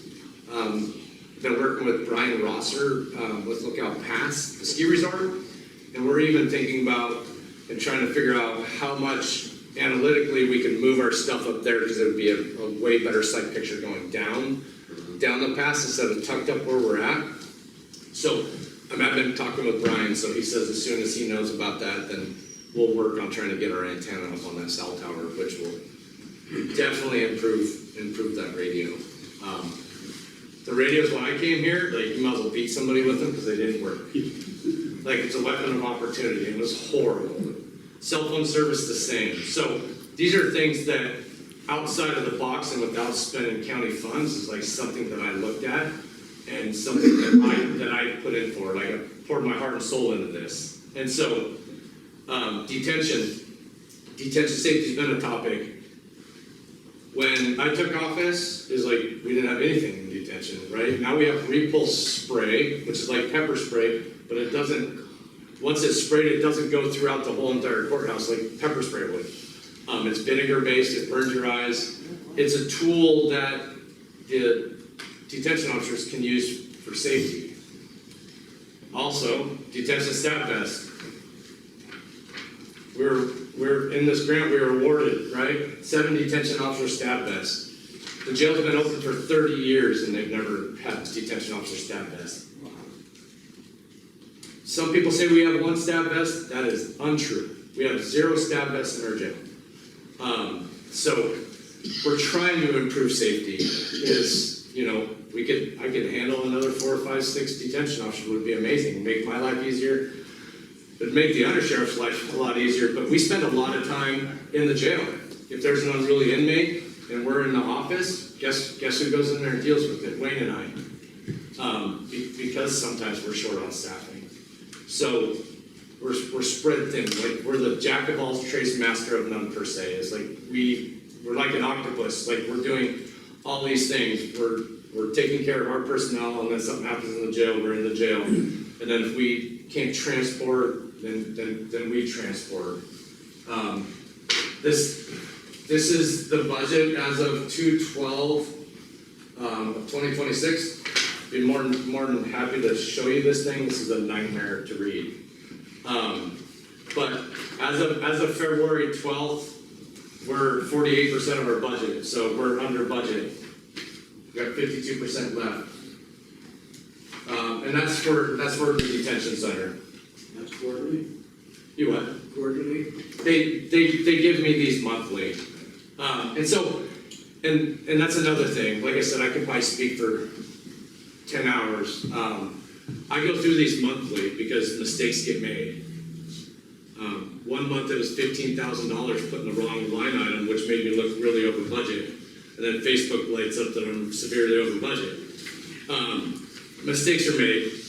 We do budget amendments because I babysit these things because this is what I'm responsible for. And I don't want, the county commissioner to say, hey, you're way over budget. Yes, there's some things that show maybe like 101, 102 at the end of the day. But as Jessica Conley says, as long as your number's under 100% total budget, that's all they worry about. I nickel and dime myself to death when I do budgets that, hey, this is why we're over, this is why we're over. In 2024, I was only budgeted 7.2 deputies. Total, with Wayne and I. How many do we have? We have 8. So was I over budget? 100% I was over budget. But did I make it 7.2 or I budgeted for 8 people and it was 7.2. So it was a mistake, which ultimately looks like an overage. We had an individual in our jail that had an issue, and we paid $70,000 for her to have surgery. But we asked for her to get released on her own recognizances, OR, before the surgery, so Mineral County didn't have to pay for that, right? And this was before Sean, but the commissioner's like, that's not our thing, that's the county attorney's, and she held the person in jail. Would it surprise you if we paid, as taxpayers, paid $60,000 or $70,000 for a surgery and she got OR released a month later? That's what happened. But like, I don't have control over that. If a juvenile currently, I believe as of June or July 1st, it's gonna be $458 a day to hold a juvenile in detention. And that's in Missoula. $458, guys. We spent $40,000, $50,000, $60,000, $70,000 1 year on detention, juvenile detention. I don't have any control over that because I'm not the court and I'm not the county attorney. We arrest people. If it's a felony or that person needs to go to jail, that person gets arrested at the cost of now $450-something a day. Don't forget about the meds. So I could go on and on. We've Wayne's really good with detention stuff. We, now have a pharmacy where before using, our local pharmacy, I'm gonna use Frank again. Might as well. If Frank came to our jail and we took Frank to the hospital and Frank's prescription for a month cost $5,000, right? He has Medicare, Medicaid, right? They pay that, right? Nope. Why has that not been addressed and put on the county's shoulders when you have the ability to have a person who's convicted and in jail utilizing his insurance to pay for it? Because it's state law, right? So this is once they're incarcerated, Medicare, Medicaid stops. So that's one of these things when she says, hey, what do you want to do going forward? Is like Gordon helped us, right? Past legislator, like he'll talk your arm off. Gordon helped us pass legislation to get our guns back after officer-involved shootings. Because we didn't get our guns back for 3 years. That's ridiculous, right? So on that topic then, what are you and your office doing with, say, Chris Cochran and Dudley Logie at this point to, say, improve matters such that, because after all, he is our only resource in Helena to correct issues like that. And so that's what we did with Gordon is with the gun issue is like we got our guns taken away. Like, hey, you're not gonna go get those back until we have a coroner's inquest. Well, we just had those in August. So we've had 2 officer-involved shootings. So we lose like 6 guns. So we have to rebuy those. So Gordon, Wayne, and I got with legislators, said, hey, this needs to change. Guess what? It got signed into law. Hats off to Gordon because Gordon worked his rump off for it. They went and testified in Helena. So let's continue that, right? So what would be the continuance? That's on the books. So put me on the soapbox. We'll start writing legislation, right? We'll start pushing our legislators to work for us, we should, right? And I would like to say I have a little bit of pull, right, with my position. So let's use that, right? Let's use that to that benefit. let's get legislation, because that's ridiculous. You have Medicare, Medicaid, and once you're incarcerated, he's gonna cost me $5,000 a month. So back on that, if his lovely wife comes and bails him out, right? Before, we were stuck with that $5,000 because they wouldn't take the meds back. So, like, if those meds were time sensitive, we would lose out on $5,000. That darn Frank. Now with Diamond Pharmacy, we can send those meds back, so we get credit for those, right? So, like, trying to figure out ways to be fiscally responsible and getting monies back is, the detention center is not a money maker, it's a money breaker. Like, I can't control who comes in there and what they have, but we can control, like, hey, you take medications back, we're gonna sign up with you because, that's a great thing. We signed up with Mako to get the 63% rate for people's hospital visits because we were paying 100%. And so what happens with Mako is, like, the bills go to Mako gets us the 63%, and then we pay that. So another huge giant cost savings because of Wayne's years of being in his profession, right? Running jails, like giant facilities. And so, like, he has the knowledge that he is hopefully passing to me, but I don't know if my head could get any bigger with everything stuck in this thing. But what he knows about jails and detention centers is impressive, right? Jails and detention centers are a high liability place. If somebody wants to, I'm not saying don't do it, but even if we're cleared like we were on the last jail death, that cost this county $400,000. Right? That was before Ryan, BR. But, like, we're really trying, right? We have detention staff who's 5 years, 6 years. Like, we have detention staff that has the knowledge, and we're keeping that within our agency. We were, like, they started out, him and Mike, like, fresh, jail's closed, right? No experience. So now that we've gained that experience helps us, especially within the liability world, right? So on that topic then, are you hiring sheriffs that are limited in experience in order to meet budget and then letting them build experience here? Or are you spending a little bit more money up front hiring more experienced officers? I like that question, sorry. When I got hired here in 2018, I made $17.42 an hour with almost 10 years of service. So just because Wayne has 300 years of service.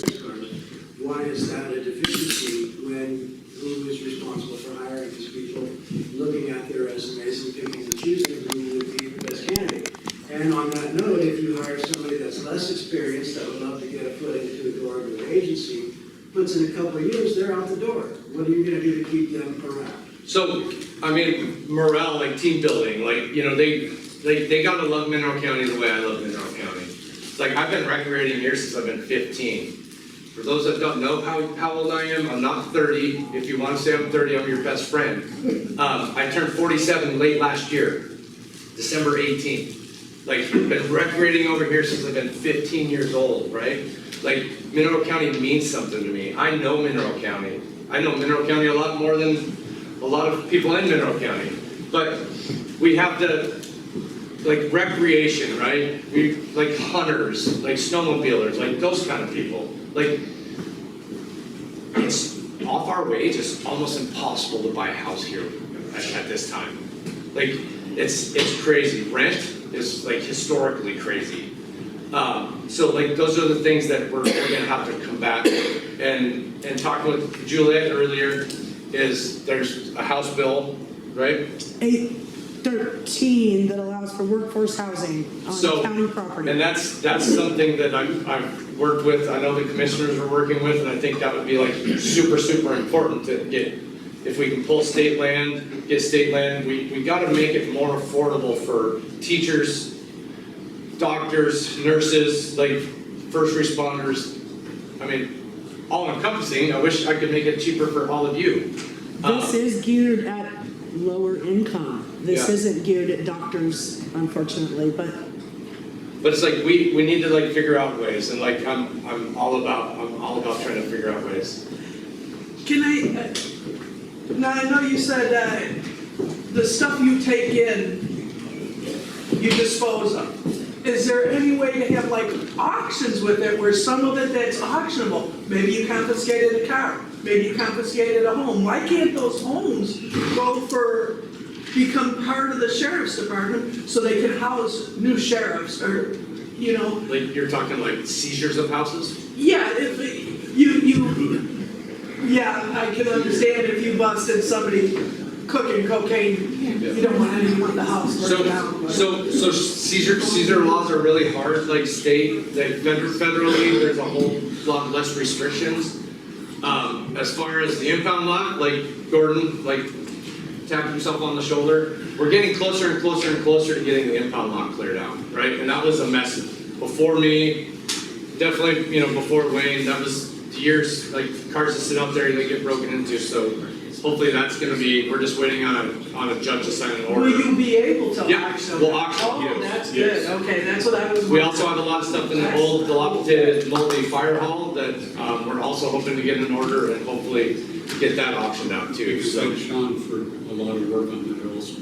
we try to peep and repeat back and forth until action happens, and like Sean's a big part of that. Like Sean is poking Wally. So I appreciate all his effort. He's of it also. Ryan, just back to another question a couple ago, we were talking about hiring experienced guys. How many guys are you seeing in application for detention and for deputy, and how much experience are you seeing from those guys? So when we have detention officer openings, sometimes it takes months to get one. Where do you find those openings? One qualified person or one application period? Normally one application period. So, it's HR puts those out in newspapers, we put that on social media and share it on social media. So it's tough, right?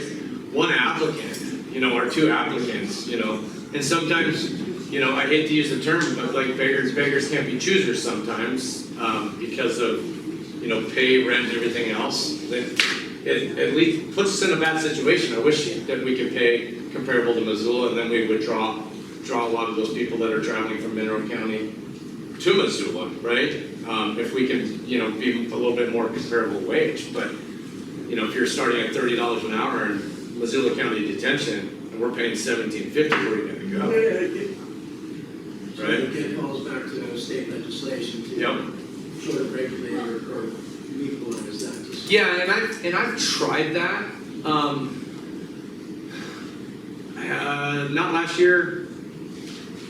I don't remember. But so the Montana legislation saw that I got paid the same amount as the treasurer and like all those like justice of the peace. I used to have like 25 employees and like they would have one or two, but I got paid the same. So Montana legislation says, hey, the sheriff's job's not the same.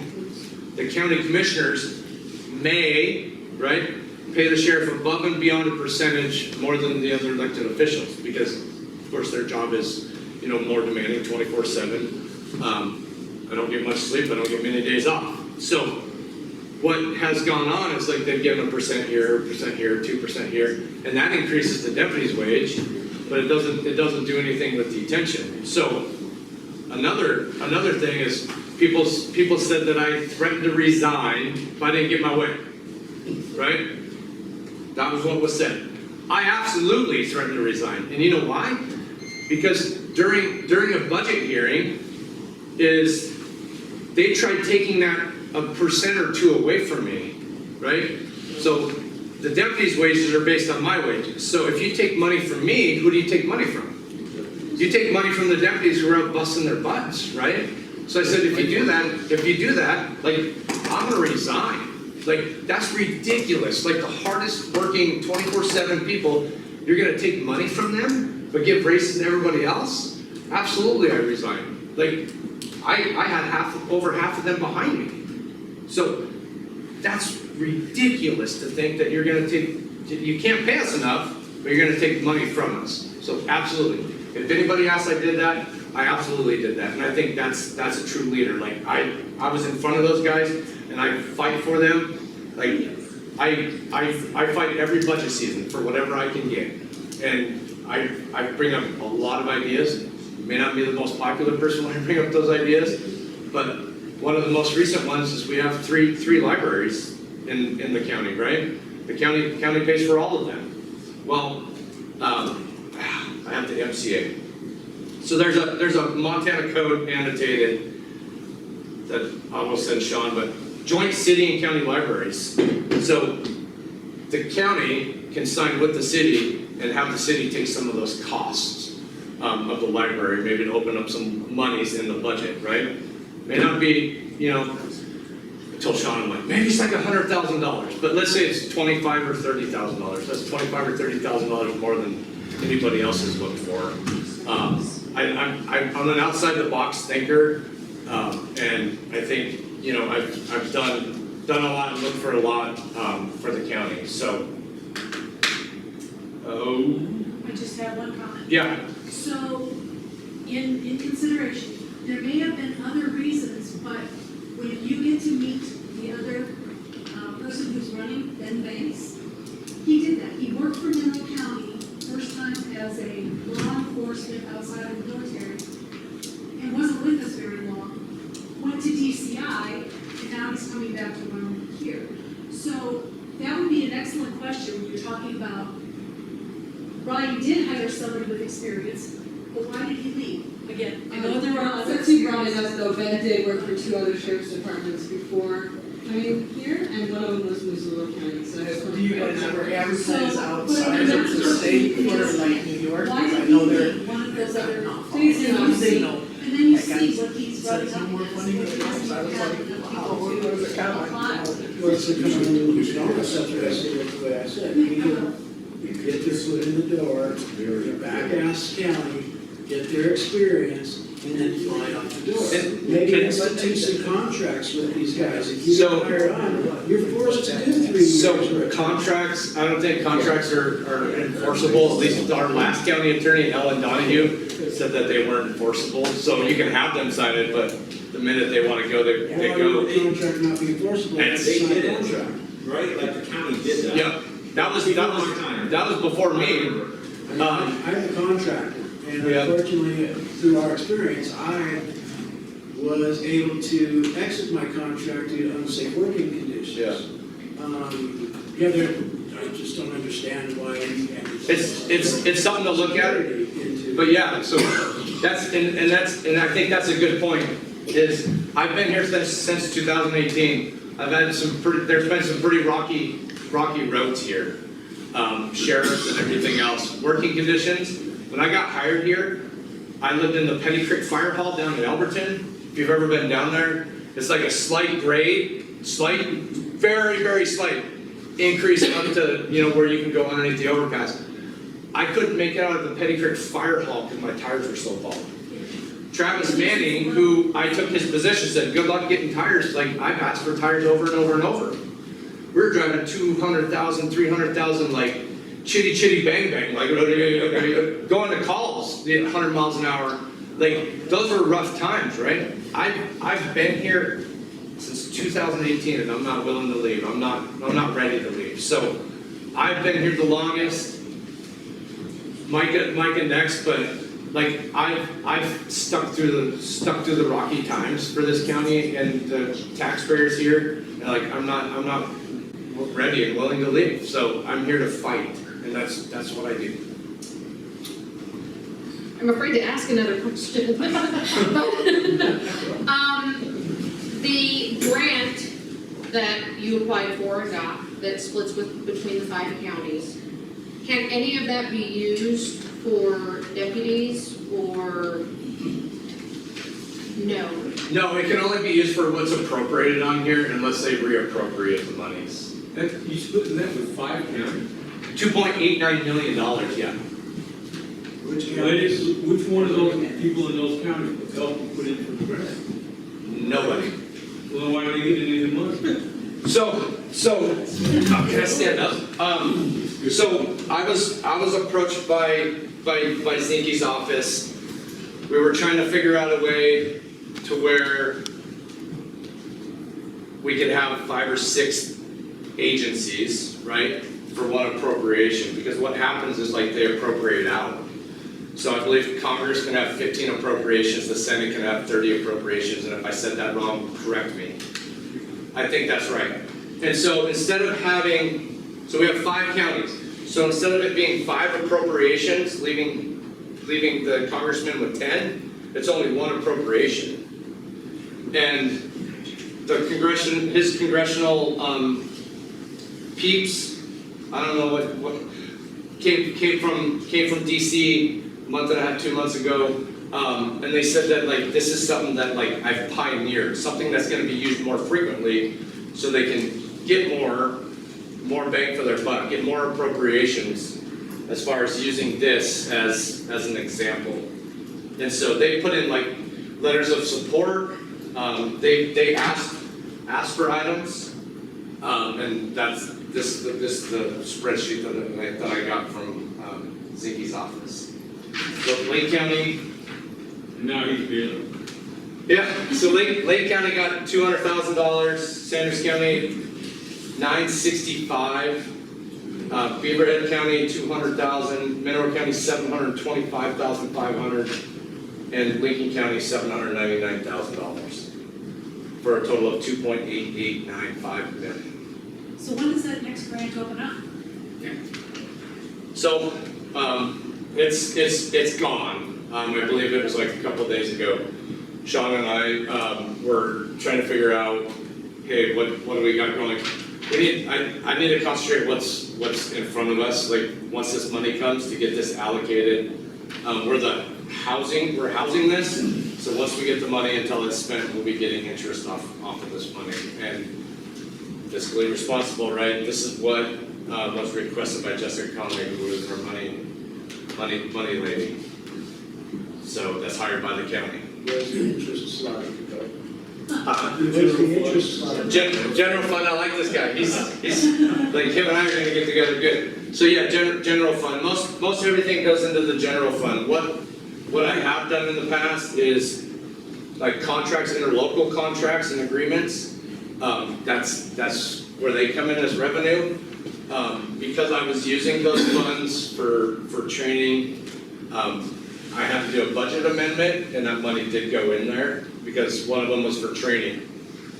Alberton had like 20,000, 21,000, somewhere around that, set aside for training that we never got. And so they cut us a check for that. So taking the bull by the horn, bang for our buck, right? Wayne and I talked, and we have a bunch of ammunition set aside when it was cheaper, because costs are always rising, right? Because we only qualified one time, in the past, and so our firearms instructor is supposed to set up firearms training so we can go out and shoot more, so we can be more proficient when the time comes. Because like qualifying once a year isn't enough. We got red dot sights for our handguns. We went out and trained with those. We shot hundreds of rounds, making sure that we were comfortable shooting those, because if you've never shot a red dot sight, it's strange. It's like riding a one wheel bike, I guess, So you have to get used to it, and you have to get proficient, you have to feel confident, right? Red dot sights, ultimately, it's a faster sight acquisition, it's better safety for all the guys carrying them on the road also. Are there grants available for additional officers in detention? So we can do a COPS grant. COPS grant's normally a 3+1. I don't know what that means. Is the federal government pays for 3 years, and usually the county matches 1. When I took office, first budget cycle, I was told, because Deputy Ethan Atkin was hired under a COPS grant, normally military, is that I had to release him. Like, hey, he no longer has a job here. We didn't do the match. So he's here 3 years, we don't have the budget. You need to fire him. In a budget meeting. And so I begged, borrowed, and stole, saying we can't afford to lose this position. So that's why we have 6 paid positions by the county. So, same thing, right? Train them for 3 years, and then they go. Is that sufficeable? Is that something that can go on? The hard part about that is grant, wages don't end, but right to do. Right. So you get it for, like our stone guard grant runs for 3 years. Well, in 3 years, that wage, that grant ends. But The wage county is has to still- make up for that Yeah. wage. So it's hard to find grants that will cover wages. Not only that, but we have better, we do our own grants, so that's, you know, making sure that we're reporting all these grants, so it would just be more and more and more. You had Funke, when he had applied for a grant for replacement of weapons, and we turned down, tell them why. He did an NRA grant for new patrol rifles, so, you know, they would be suppressed, easier on your ears, better optics. Move us into like maybe the 20th century. We went out looking for the best of the best because it was a grant, and I believe we were turned down because we didn't do all Montana made stuff. Yeah, well, there's a couple different things they tried to, so you have Montana Code Annotated, which is state law, right? And then you have ARM codes, or administrative codes, administrative rules. And there was an administrative rule, even though I reached out to multiple manufacturers for different things, I didn't have it documented with quotes, and so that was one of the reasons we returned it. So, and then we got legislation changed that we can get our rifles back sooner, so there's no longer a need for that grant. But with this grant, we're also getting 10 patrol rifles, up to date, like, so 10 patrol rifles, $15,000, $1,500 each for patrol rifles, no cost to the county. Also with everything ever changing, this interstate's scary. If anybody believes the interstate isn't scary, like you're scared, like you scare me. We have pursuits up and down the interstate all the time, people fleeing out of vehicles, like running into your neighborhoods, it makes it a very dangerous situation. So also in this, like, you know, thinking ahead is like, we have two thermal imaging drones, $10,000 a piece. Like those are super high thermal drones, which will help us, right? Help us, you know, help fire department, help us search and rescue. Like somebody's missing. That would require personnel. So I like that. I like that question. So we just hired a deputy. His name's Toby Sutton. He's wanting to take on this program. He has like said, hey, that's something I'm super interested in. Like I want to do that. Like that's my thing, right? Drones are my thing. Like, can I do this? Absolutely, right? It's just like people like that wanting to like expand. Should be volunteer time, or is this a new position that would be introduced in the sheriff? So it'll be the same position, deputy sheriff position. A couple years ago, the years that I've been here, is if you had a cert for like field training officer, you got money. If you had a cert for DUI, like all that, you got cert money. Well, I got that on the bottom line on our. We wouldn't get that quarterly. We got it on the bottom line. So if we get paid $25.86, like those certs are on our bottom line. So it would just be a drone cert. So he would ban that. So you would still be in essence adding one more officer to the department that you can't afford right now. No, he's already a deputy sheriff with us. Oh, he's already. Yep, he would be available like on call, because we're not 24/7. If he's available on call, we'll also have somebody on the opposite side of the shift with him that can also do the drone. So we'll have two of them, and I think it'll help a lot with search and rescue also. I mean, thermal drones, they're expensive, but. Yep. So yeah, I got that on there too. That's the last line item. So, like I said, continually making improvements, like thinking outside the box, like trying not to, spend county taxpayers' money. I mean, and this is like a true, accurate deal. This is what I've done. So, and I know there's questions. Anybody got the question? I don't have a question per se, but I just want to go back to the hiring people with experience, hiring new people. okay? I got hired in 2015 under Tom Bauer, okay? So I worked with a lot of different people. I worked with Patty. I call Patty Mama Patty. It's very well known, right? She was a dispatcher when I got hired. She's been great, a great asset to Mineral County. I think I crunched the numbers one time, and I tried to figure out how many people I've actually worked with between dispatch, detention, and deputies. And I think I'm somewhere around 50 people. So since 2015. Right. So I feel like Ryan sometimes gets a bad rap about retention and hiring people with experience. It's been very well documented. You hire people that don't have experience, they come here, they get their 2 years. We tried the contract thing. The previous county attorney said it wasn't enforceable. So people leave, they go elsewhere, they make more money. Now, the one thing I will say, you hire people with experience, and it's not what they're used to. Okay, so typically they're not going to stick around very long either. So the experience they have doesn't mesh with the others? Mineral County is a very unique county because we don't have a lot of people. Most of the time in bigger agencies, you respond to calls, you take the initial report, you give it to a detective, you make your arrest, do whatever you got to do, and there's not a whole lot of follow-up, right? In Mineral County, we have a very limited amount of deputies.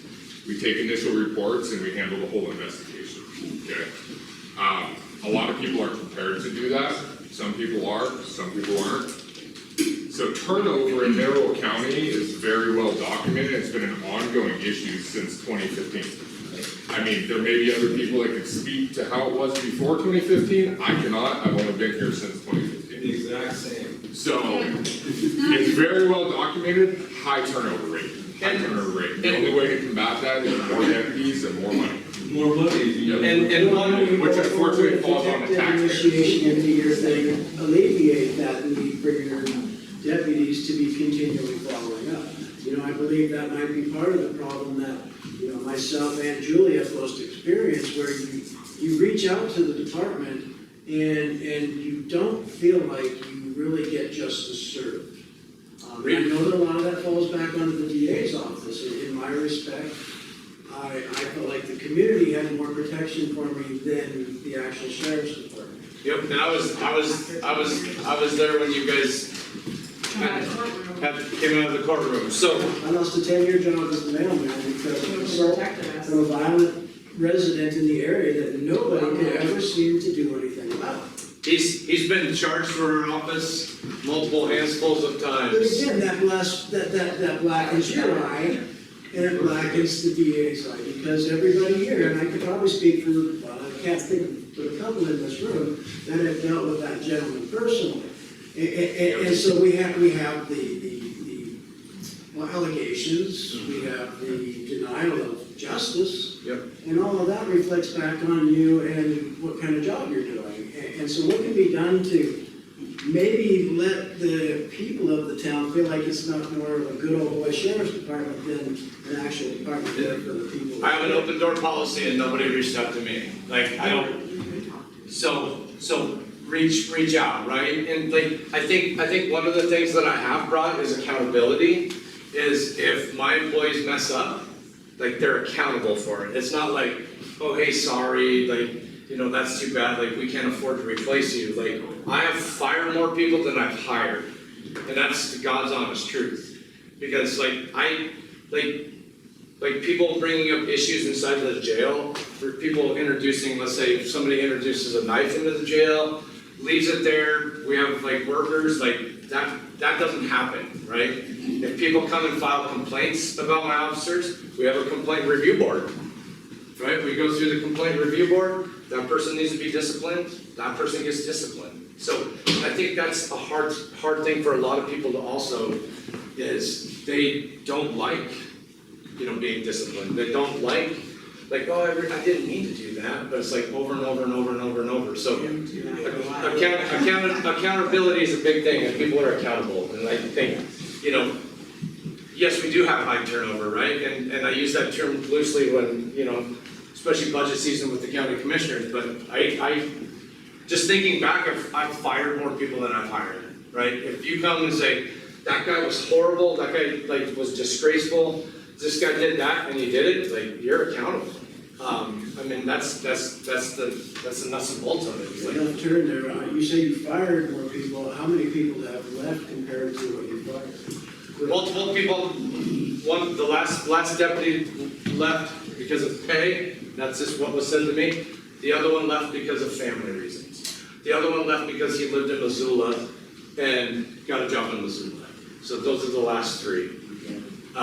It's a struggle, guys. Like, and it's like I'm not making any of this up. I make less than the road department foreman.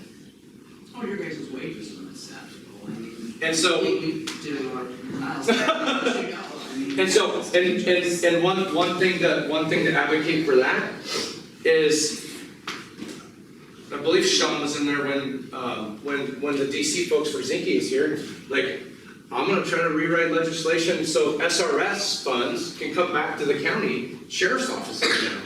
Like, I think that's a huge thing that I want to do. It was taken away because everybody was getting it, and Micah's, sitting there in Spokane, let's say, Spokane County Sheriff's Office, they got all the money in the world, they have this extra money, so Micah buys a darn helicopter, right? Who's that hurting? That's hurting the small counties that are trying to keep their guys afloat. I mean, maybe get closer to that $600,000, not negative, maybe with SRS funds to help fund our local law enforcement. Maybe that's also something that I'm looking at. And I don't know how much money we can get, but I say I'm going to try to work with Gordon to get legislation passed that any county under 10,000 people can get out of SRS funds. But like Sean said, it has to be sustainable, right? I can't get SRS funds this year, not get them the next year. It has to be sustainable. If we're going to use it for wages, it has to be sustainable. Our county road department has $1 million in the bank. They get SRS funds. We have no money in the bank. So we struggle day to day. So that's another thing that I've honestly, seriously looked at is if we have to start writing legislation, pushing Denley, pushing Curtis, on their curtails, hey, I have most of their personal phone numbers and I blow them up sometimes. Oh, believe me, we share copies. Yeah, that's why they don't answer. But it's one of those things that yes, I have a busy job, but people also have to look at this is what else I'm doing on the side, around 1,000 hours that I haven't got paid for in 3 years because I'm trying to make this place better than when I came here. And it's day and night, right? We have cars that operate up and down the road. We have collaborative agreements. We have cohesiveness between fire departments and sheriff's office and Shoshone County. Told you I drink a lot because I talk a lot. I have an MOU waiting for the next Shoshone County sheriff because he resigned. He was in office for 3 or 4 months. And yeah, because of health, right? Because can you imagine getting thrown into it just kind of like me, the Red Mandamus shootings and everything else? I survived that. He didn't, right? Public ridicule and no public support is a big portion why he's not where he's at. Because it affects me. It affects my wife. It affects my son.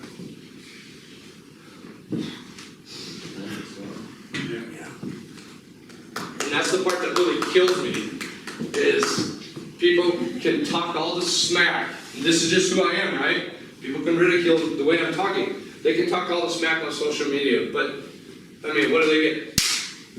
High five, cool, good job. My wife reads that. My undersheriff reads that. My deputies read that. My friends read that. Super cool, but it affects us, and it affects us personally. And that's what people don't understand. I'm just as much human. You cut me, I'm gonna bleed, right? Well, it's also a choice of taking a public position. For sure.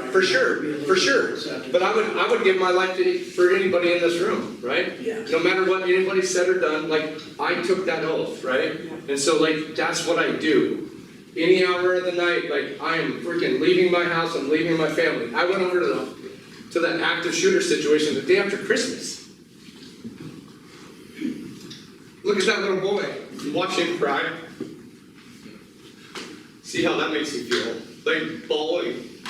Maybe that it was like. But I do it, right? My wife, it also affects her, but I do it. I don't do it because I get paid well, I do it because I took an oath to do it, right? And I drove over there just as quick as anybody else, right? Jack Hughes jumped in the vehicle with me, we went over there not knowing what was going on, right? Another county. So, like, that's the thing that people got, like, you know, I miss floating trips, I miss everything, you know, with my family if incidents happen. Like, Wayne and Deputy Linda were involved in an officer-involved shooting. It wasn't an officer-involved shooting initially, so I'm contacting like Two Bear Air, Kalispell, you know, Flathead County, Missoula County, doing all this behind the scenes, getting everybody fired up, and then it turns into an officer-involved shooting. I show up in the summertime with a long sleeve shirt, shame on Ryan, right? I ended up getting a heat stroke. Like, it was a horrible ordeal, but, you know, I couldn't spend that day with my family that we were planning on it, because, like, I'm there to support my guys. Like, and I stay there, like, you know, I lead by example. I wouldn't ask him to kick in the door that I wouldn't kick in, right? And that's the way we have to be. We have to be that as a community. We have to be that as, you know, neighbors. And I know somebody brought up, like, you know, one of the big things, and I think it's been a hard push in a couple meetings, is like labeling addresses.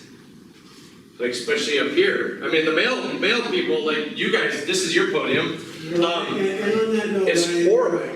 Over the course of 10 years, my wife and I delivered mail in St. Regis and DeBorgia and all of your. And you're right, when you put yourself in a public position, we have missed many family events. We've barely been able to make it to funerals or deaths of family members. Yep. So I sympathize with you on that, but I also have to reiterate, it's a choice to be in that position. For sure. I was honored to be the mailman. I would still be honored if I hadn't lost my position due to whatever failures happened in this county. Yep. I'm here today sort of angry, but also wanting to help because I see the deficiencies that are in this county. And so I'm in a catch-22 here of, okay, you know, just like Julio here, I watched the county do a whole lot of nothing, spend a whole lot of money. I watched the DA send people out to Sean's house over trivial things when there are far bigger fish to fry in this county. And that's where I am addressing with a little bit of disdain, because we're public officials. And that your devotion for that job should be not even a question. Because you're not thorough. You know what I mean? Just like we've given up funerals and kickbacks. Sometimes you step over the line. And people need to know, I mean, I did 12 years as mayor, I did 8 years as a legislator in this district. Right. And I fought like hell for this district. And that's why I'm backing this man here, and this man, and everybody in our department, because they never questioned. They stepped out every doggone day. I watch these go out there, and I pray that they come back in the same shape as they left, so they can go home to their families. When we take that oath to put our life on the line, it's not because it's for the money, it's because we believe in what we're doing. We believe in the people in this county. We don't take this lightly. Our dispatchers, our jailers, everybody works their ass off. And they do it without complaint. I mean, same with the fire departments. Yes. You know, I met Marlo in a very low part of your life, right, Marlo? We had a new deputy who was recently a coroner and ended up going to a coroner call and needed help. So guess what? Like, I was there. I was able to, you know, talk to Marlo. Hopefully, like, instill, like, you know, how I saw things going, and, you know, kind of like, you know, brotherhood, kind of fostered a relationship with Marlo over it. And, you know, it's those times, you know, death is horrible. I've seen way too much death in my short, you know, 17 years of being law enforcement, like, it never leaves your head. I can probably revisit most if not all, and it never leaves you. And so to be able to talk with Marlo and talk about death and talk about life after death and talk about stuff that we talked about, I think it's super important also because it's rough. It ultimately is rough. Like I've had to in my years taken a brother, right, Montana Highway Patrol trooper, out of an irrigation ditch lifeless, right? I didn't know it was him. Like it was about as white as white could be. And it's taxing, but having that experience and having the experience with the community is it makes it a little bit easier for these people and these poor bad times, and be able to talk, with the fire chiefs and the fire departments and stuff like that. It helps because, I could probably tell when Frank's having a bad day, right? Because I think I know Frank good enough that, if he's hanging his head or something, or Wayne or Micah, always need to be there as the pick-me-up, because I'm like, hey Frank, you're acting a little strange, come talk to me. Because we all have those days. And so that's the importance of, yes, I've been here since 2018, 8 years. I haven't left. I've built these relationships with these guys, and I want to continue the relationships that we have. Now, if he ever comes and tells you his wife hit him with a frying pan, don't believe him. So, the West End Fire Department has been instrumental on search and rescue stuff up here. It's we lean on Frank and his agency a lot because of the tractor machine, and it's an amazing thing. It's an amazing tool, and him the same. We call him out at 2 in the morning, and him and the track side by side, be trekking up the mountain and we're out there. So it's those relationships where we can call and there's no question that I can call Frank and say, hey, we got this going on, can you help, or can you send a few guys?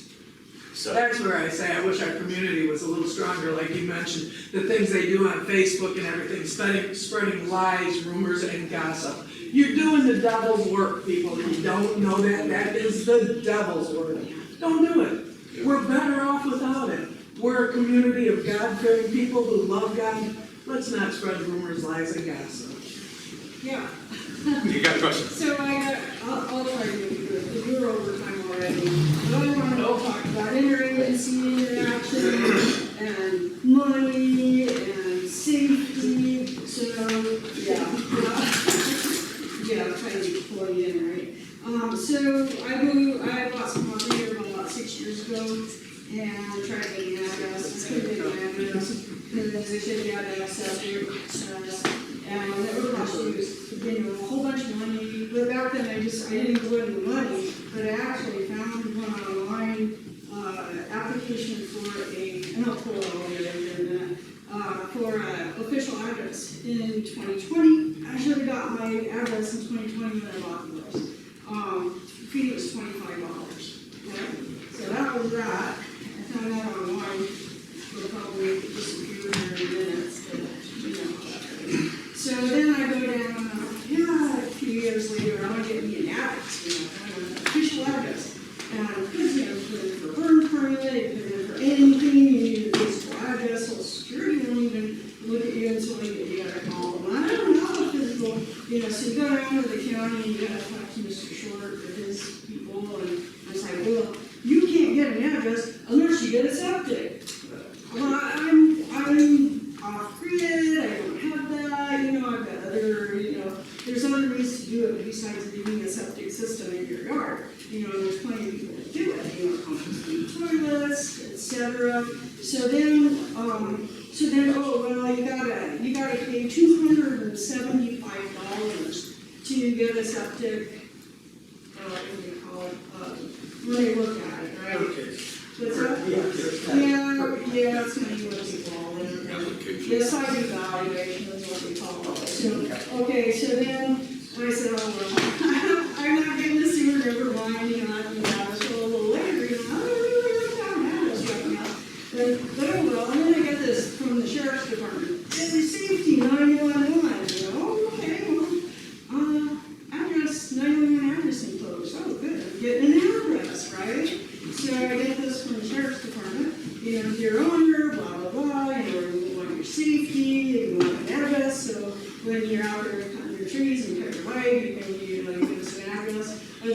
gotta, do the triangulation on cell towers, which I don't even know if you do that out here. Cell towers. Here's my latitude, where's it's 2 point, whatever. So then I go in and I go, oh, hey, I guess I can get an address now.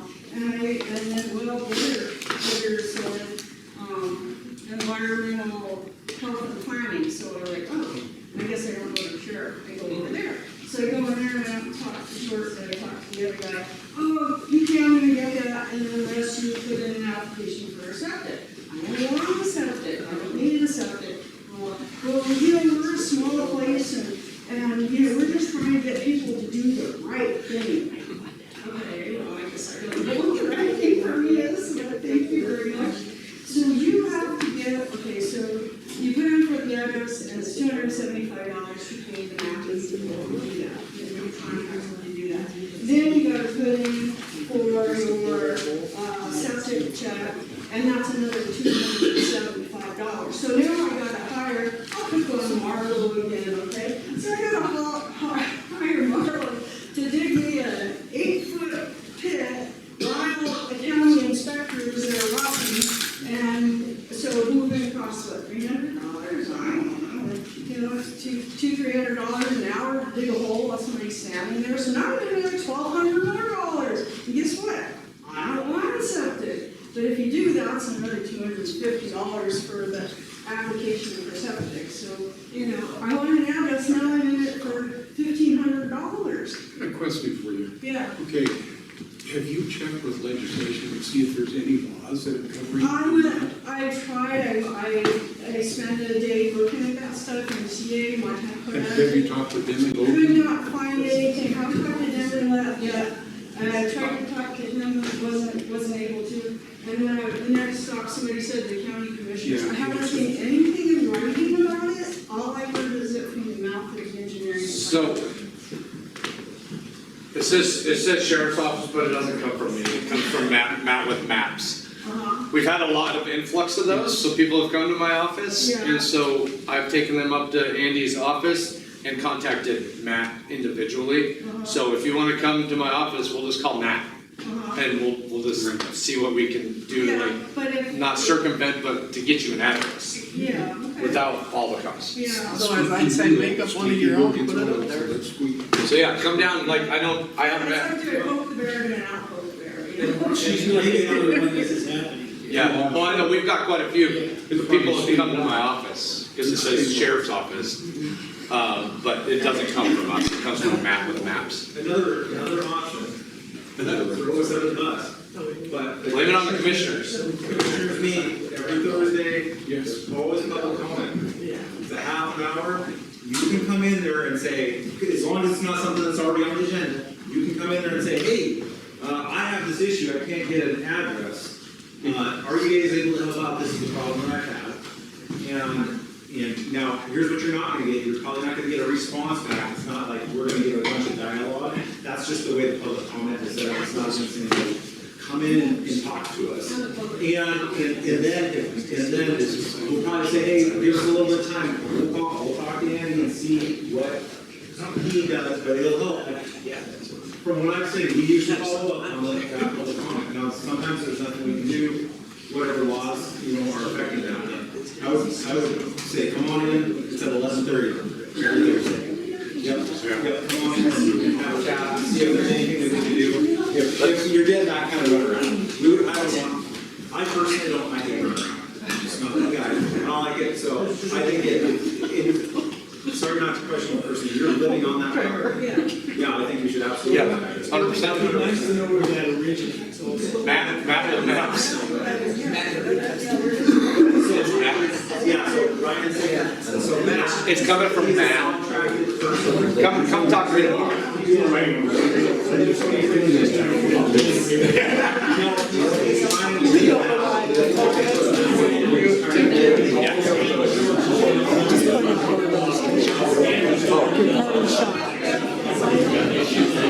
Hey guys, before we get too far, Julia wants me to point out, if you're not registered to vote, here's some voter registration forms, grab them.